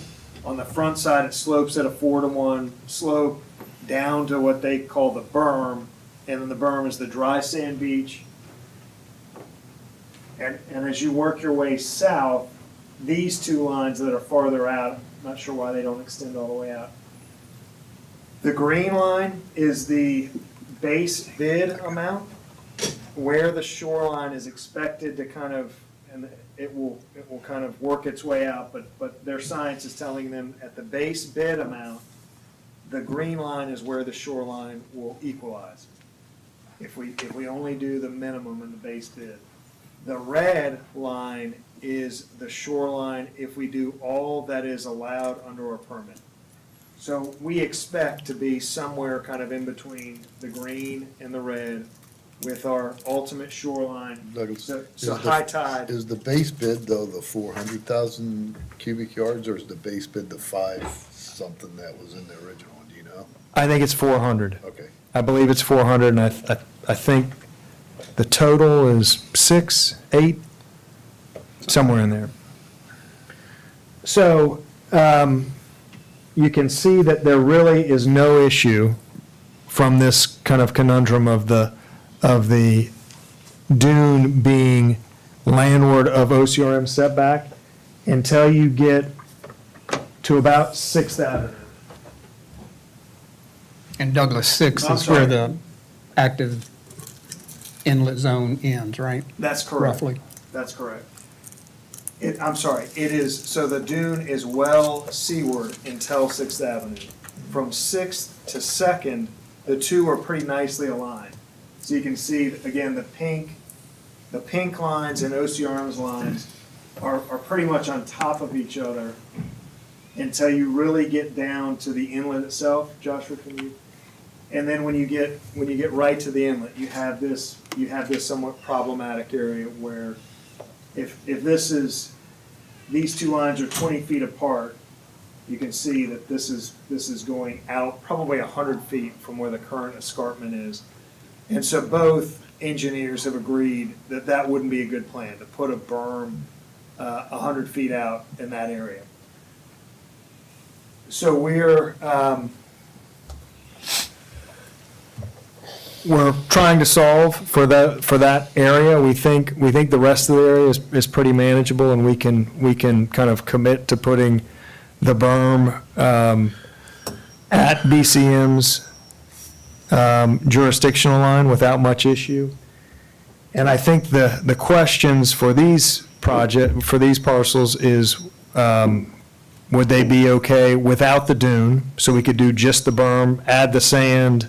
The dune, I think, is what is of concern with setting future jurisdictional lines. If you have a dune there, The thought is that dune will be located by the BCM staff and become the new jurisdictional line. So maybe it's such that if we don't include a dune there, it would satisfy everybody. Don't really know. It's just those houses, can you point to where that problem area starts? So we're counting, what, 10 houses? Yeah, I would say it's, 1, 2, 3, 4, 5. It's really probably 6 or 7 houses. Six, yeah. Right at the inlet. So Douglas, I want to make sure I understand Yep. this. So everything, I'll say north of where those lines are, from Breach, except, above those 10 houses or whatever they are, we would not need an easement from them. Is that what I'm understanding? I think we've heard that owners down there are very much expecting that we get easements. So we are kind of going down the path of trying to get easements from everybody that we can. We think that the project wouldn't be meaningfully, and I guess we're hearing that a condition of being given the easement is that the dune. Primary dune, the new That the primary new dune. dune that we build Okay. be where the baseline, where the BCM baseline is.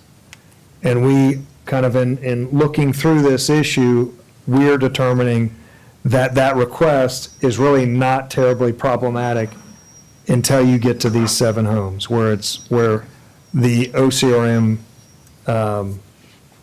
baseline is 100 feet out, kind of into the inlet at this point. And Douglas, that's BCM's line today. That's correct. With the knowledge that we know they're redrawing later this year, but that's to be determined. That's after our project. Yeah, and I think that's part of the concern, is that they are, I mean, in their workflow, they're going to start showing up and collecting, well, they're collecting data now, they've been collecting data, but they're going to start kind of hyper-focusing on this shoreline and setting their new jurisdictional lines in the very near future. So I think that's part of the concern of those owners.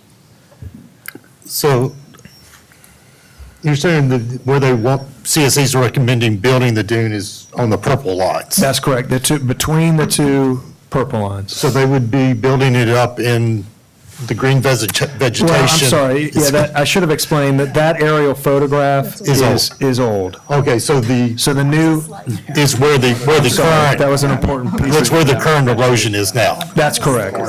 Okay. That was a good question, David. They were stumped down here about that one, too. Well, I was like, yeah, why all would gone. we cut through the middle of a green, yeah. No, So- this is all seaward of the escarpment. So it's, the purple line basically represents where the escarpment is as of today or when they plan to start? That's correct. Okay. So, and I know this has come up, and it seems to be a hangup with the establishing a easement based on setback lines that may or may not move with the state. And again, I wish our legal lawyer was here today, I was wondering about basing the easements on the high tide, because that is where a person's property is defined as ending. So basically asking 30 feet in from the high tide, mean high tide, an easement. Just like you have an easement in your backyard. Now, that will shift based on, after we renourished the beach, that easement would shift all the way out to the ocean. And again, but it still allows us to go in on the dunes to secure the dunes. So in the erosion process, even wherever the water line is now, anything seaward of mean high tide is public property, right? Yes. It's, Yeah, Yes. regardless where setbacks are set. Yes. And that is where, that's where we need permission to be able to go on if we're not going back into the dunes, is starting at that point. And once we move that line, 50 feet out or 100 feet out from where it is today, our new easement becomes at that, and as it erodes back, the easement would erode back with it to allow us so that we don't have future issues of having to get easements, because that section where the water meets the sand is where we would have the easement. So I don't know what, I don't think you can, I don't, well, obviously I haven't looked at this, but I don't think you could just apply a standard measurement from mean high water inland and get an engineered project. I think it would work out to be somewhat kind of arbitrary because I don't think it's going to be Well, that's why I perfectly was- uniform. You know, are they planning on going more than 30 feet into the dunes with the work they need to do? Well, they're not going to go into the dunes at all. They're going to go, and Yeah, there Yeah. they're going to go up to the escarpment. All of their work will be seaward of the existing escarpment. Except when they connect to the escarpment itself, basically. Right. Yeah, it'll Yeah. be right up to and touch the existing escarpment. Yeah. The other, kind of wrinkle here is I think that the owners are very focused on the BCM jurisdictional line. So I think even if we could come up with kind of the perfect number, 55 feet from the existing mean high water, I think that the owners I'm hearing are not focused on that. They're focused on this redrawing of the jurisdictional lines. So if I'm understanding this right, sand to the escarpment, dune at the setback, or setback baseline area. And then, but the problem is it tags out too far here at the back end. That's correct. Right. But even to put sand landward of the dune, we need that's where we need the easement, because a lot of that, like you said, that vegetation not even up There's on. not there. It's not there, yeah. So we're gonna have sand, dune, and it looks like the placement's okay until you get to those 7 houses. Right. I don't know that residents, I'm hoping, but maybe I'm optimistic, but are we talking temporary easement? Yes, yeah, I think we're hearing that, we would want to do it as short as possible to have the highest likelihood of success. So it's almost an engineering solve for those 7 houses to try to get them Yeah, to sign. I think our engineers are telling us for that section of the project, it doesn't make sense from an engineering standpoint to put a berm out there, to put a dune out there, sorry, not a berm. Two different things inside. And does that shorten the life of their nourishment? I think they're telling us that it would be not money well spent, that it would be, if we were to put the dune, and again, I don't know that we talked about this, but if this is the shoreline, the future dune would be right here, and you would have you'd have only, whatever this is, 30 or 40 feet of dry sand berm before you're in the water. And they're fearful that would just get Wiped pretty out, quickly yeah. wiped out. Yeah. I think those 6 houses, it'd be worthwhile meeting with them and discussing the issue, showing the drawing, and there could be something that could be worked out. I mean, maybe some of them may just say, just go to the setback line and that's it. Yeah, And so we may have one-off situations on 6 houses, but you're going from that point all the way up to the 10th with a workable solution. yeah. And try to work out some compromise or some solution with those 6 homes. So we're saying that no easement is necessary beyond those 6, or that the easement should be easier No, to our get? plan is to get easements now from For everybody. everyone. Even 6th to 9th? Do you need easements? up to Yes. You do need easements to 6th to 9th. You're not going to be touching, oh, okay. Yep, the plan is to get them, and this is the same thing we did last time, but we were unsuccessful, and this is a little bit what started the conversation at your last meeting, the what-ifs, if we cannot get 4 or 5 in the middle of that stretch, and we know that they're kind of aggressively opposed to it, then council's going to be faced with a very tough decision if we kind of start down that. And I think it depends on where, if someone refuses to give an easement, it depends where. So in other words, where in their home is the escarpment relationship to the jurisdictional lines, and then how you would proceed. Because in some of those homes up there, the escarpment is seaward of the setback line and baseline for that matter. So you may deal with that differently than if you're in a position where the escarpment was landward of the setback line. That's where those 6 homes are. Right. But as the further you get towards 10th, the solution could become easier. But I when think we're- it does. When we're pumping sand, the vast majority of the work that we're doing is way far away from any of these lines. That's correct, yeah. So, and I mean, the only reason we need an easement is for the actual building of the dune. Well, so, and this is a construction kind of Rubik's Cube, but those property owners own out to the mean high water line. So if you just visualize, you have the escarpment, which is where the king tides have come to. You then have typically some kind of dry sand beach there, somewhat dry, where the regular tides come to, and they own out to that point. Right. So they own some amount seaward of that escarpment. And really, to have a viable project, we're going to have to work in that strip of land. Otherwise, and we've talked about potentially doing a gully, kind of leaving it, that the engineers agree that that's just not a plan that you want to do. We could do what we've kind of called internally like a supercharged Army Corps project, where they are intentionally putting all of the water below the mean all the sand below the mean high water mark to avoid this issue. They've indicated that would be a benefit. It wouldn't be the best project, but it would be certainly a benefit to the beach if we were to go the kind of route of the Army Corps project. But I think that we are headed down a direction of trying to find the language that has the best probability of getting 100% participation, putting that information out to those owners, getting the basically testing the waters with each one of these owners of getting these easements back. And then as John has kind of talked about, analyzing the issue and the location of each of the property owners if we have some that refuse to give easements. And these easements, we're focused on this end because this is where the issue is. I mean, you're looking for easements, Wild Dunes also, obviously. Some of those Yes. are regimes, a little bit easier, Yep. but, yeah. So can we skip one? I mean, if we have one holdout. That's going to be problematic. That's really what started the whole, we had multiple holdouts the last time.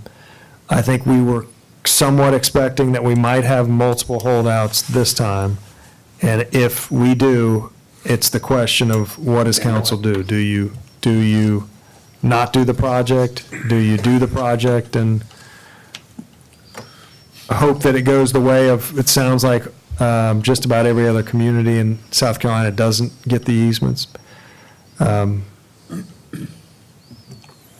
So what's the next steps? I mean, are we, Unless you will tell me otherwise, we're going to start going to get easements. And if you were to back it up on let's back the dates up. If you want to get all executed by X date, what would that X date be? Besides yesterday? Well, we would need to have them in hand before sand starts showing up. So So I June think, so June is kind of, Say June 1, or? June 1 is, I think, the absolute earliest that we think that sand could show up, so that would be. So how that quickly would be- can we get something drafted? Well, and I think it'll be very similar to the prior. I mean, we have the distribution list. We did do this 2 years ago.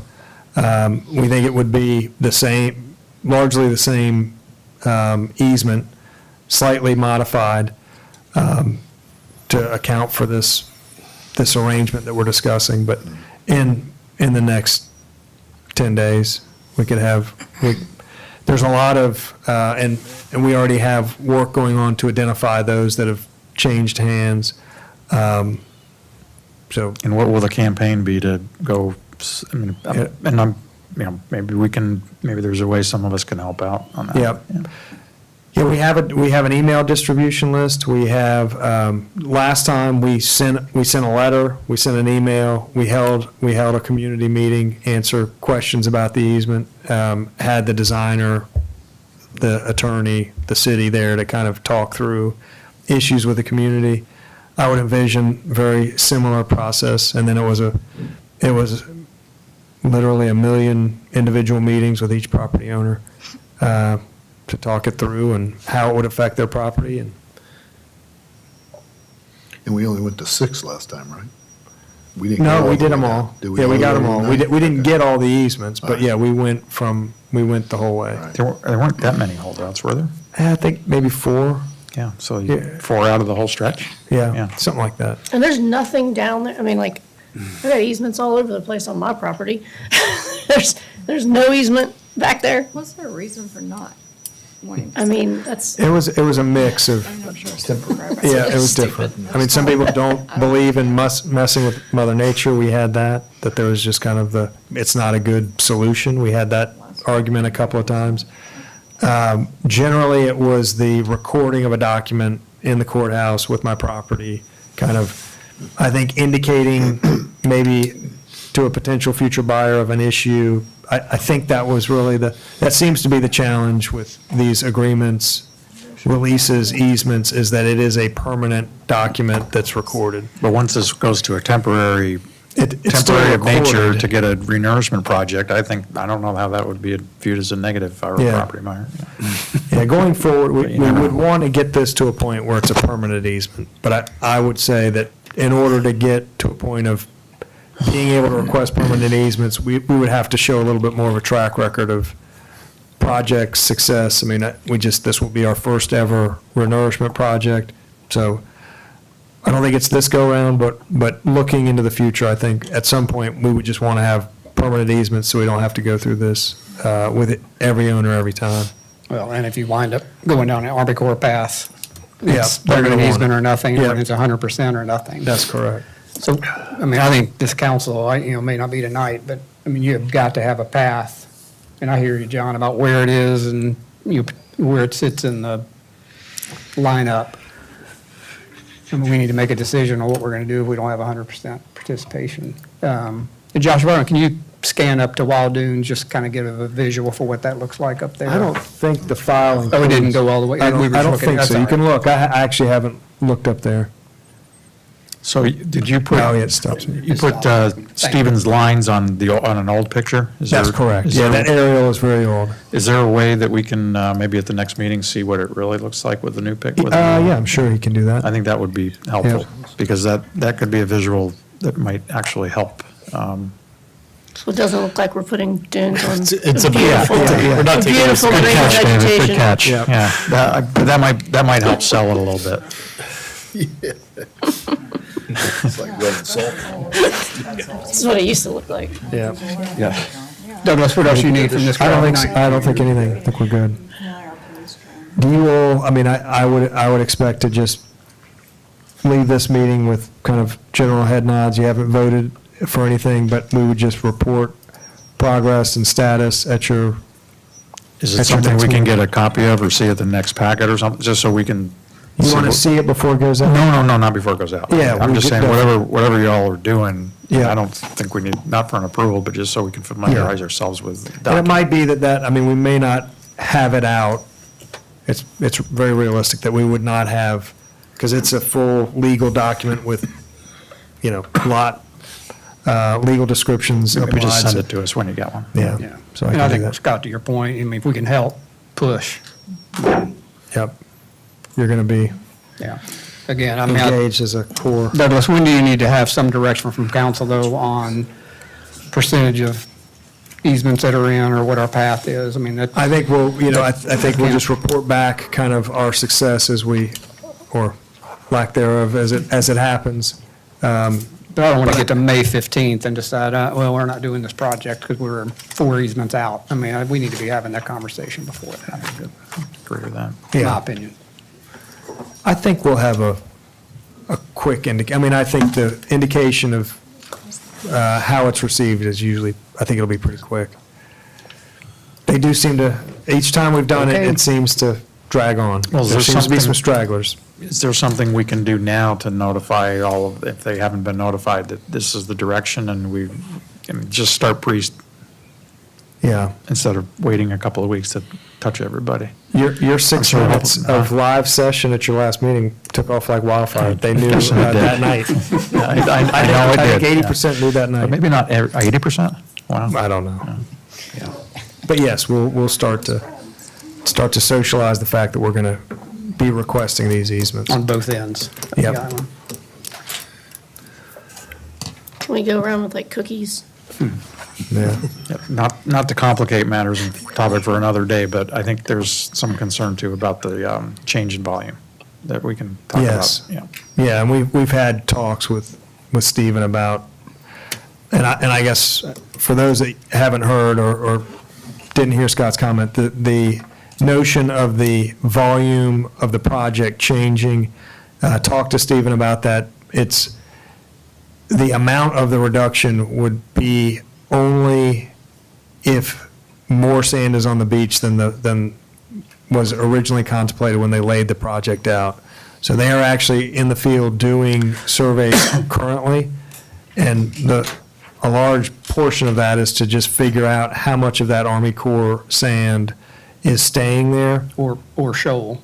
Or shoal, that's correct. So they're going to do a pre-project survey, document exactly what's in place, determine the quantities based on erosion rates and planned replenishment, kind of do the math backwards, and they're going to develop an amount for the bid, and they're going to be prepared to describe that to you all and to the public.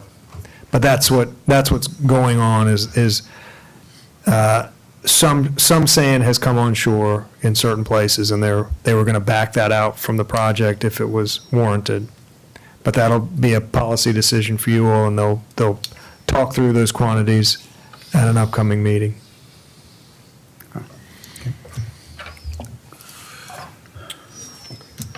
And on next item, discussion of setting a date for a March budget workshop. We're looking at calendars literally, Douglas, to see where we want to peg it. Yes. Nicole, do you have any ideas?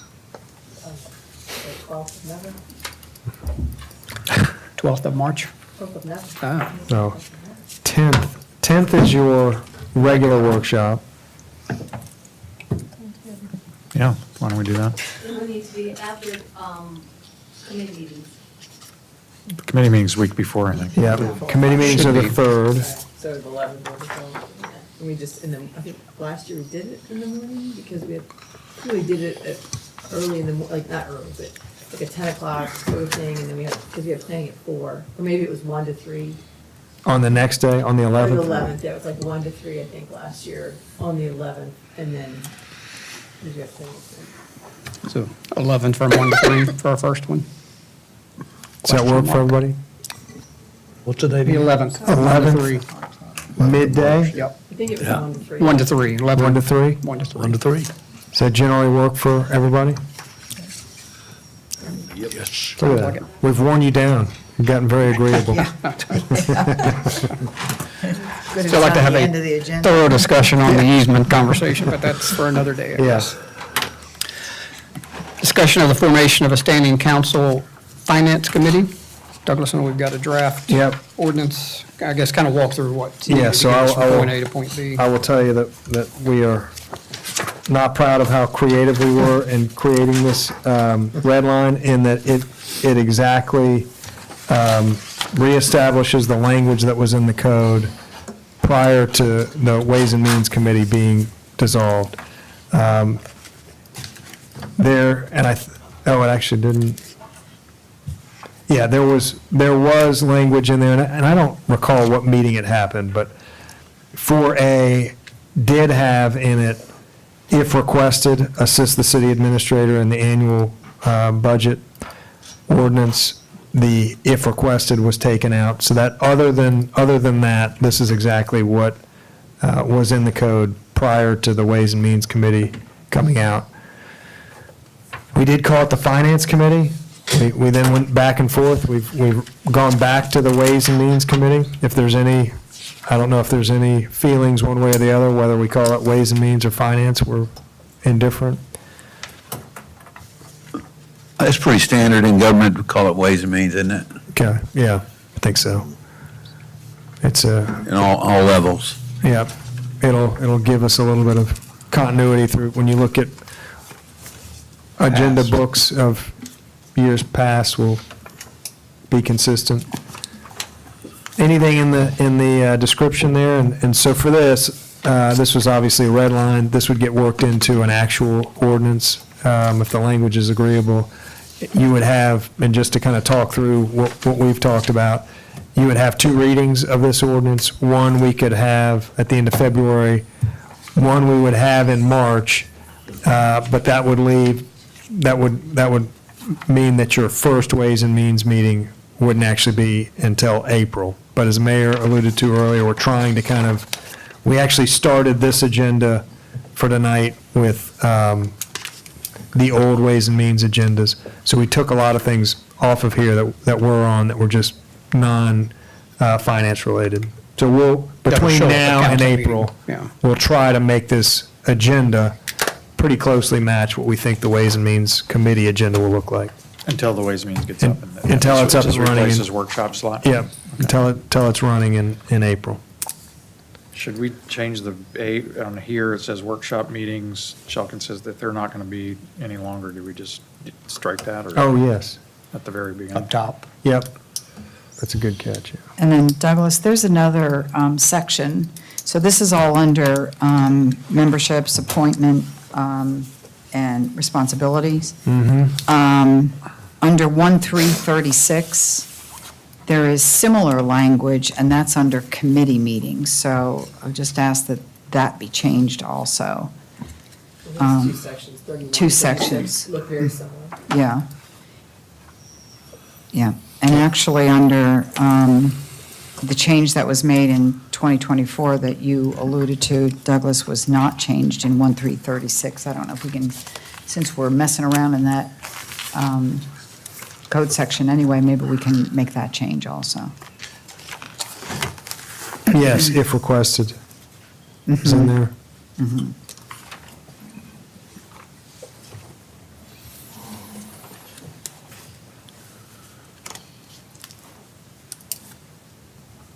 Good, Douglas, or not? Not yet. I think you all are tracking. I think, yeah, I've got it. Okay. Okay. And we've got the city calendar attachment on here. I know we're trying to stick to this, just to have committee meetings a week ahead of what'll become Ways and Means to eventually be a council meeting. I mean, it's just critical we kind of stay with that. I know we had to shift some to yesterday, but we put some pieces on the agenda that I know were covered yesterday, but we'll just need to Yeah, this would. try to stick to here. I know we all have stuff. We have received feedback and would like very much to stick to this. I would hope, or I guess we would request going forward, if, we have always tried to work to get everybody present. I would hope that going forward, we would consider if you have 2, if you have a quorum and somebody can't make it, that we just hold the meeting that date or cancel the meeting, but not start bouncing the dates around just because it bounces us around a little bit, and it's hard for the public to track it. So going forward, that would be our request. If we could, just do our best to stick to the dates and. I totally support that. Yeah. It's just from staff standpoint, I'm guessing we have Yes, a week absolutely. between Yeah. committee meeting and what'll be Ways and Means would be helpful. Okay. Anything else on that? Douglas? You good? Philip, Yeah, back sorry, up. The March 11th, I will not be in town. Just to, So noted. Next item is legislative report. We've got the lobbyist request dated February 2nd, which you've seen. We just wanted to get it into public record that this is our request at a state budget allocation level for this year. Public safety vehicles and equipment, 3.2 million. Stormwater drainage infrastructure, 2.8 million. Beach access improvements, 250,000. And public green space of 150,000. And then an additional request of 20 million for beach renourishment out of prior year's budget surplus. So fingers crossed. So our lobbyists have this, our representatives have this, so more to come. Hopefully. No further business? Motion to adjourn. Second. All those in favor? Aye. Off record at 7:42. Thank you.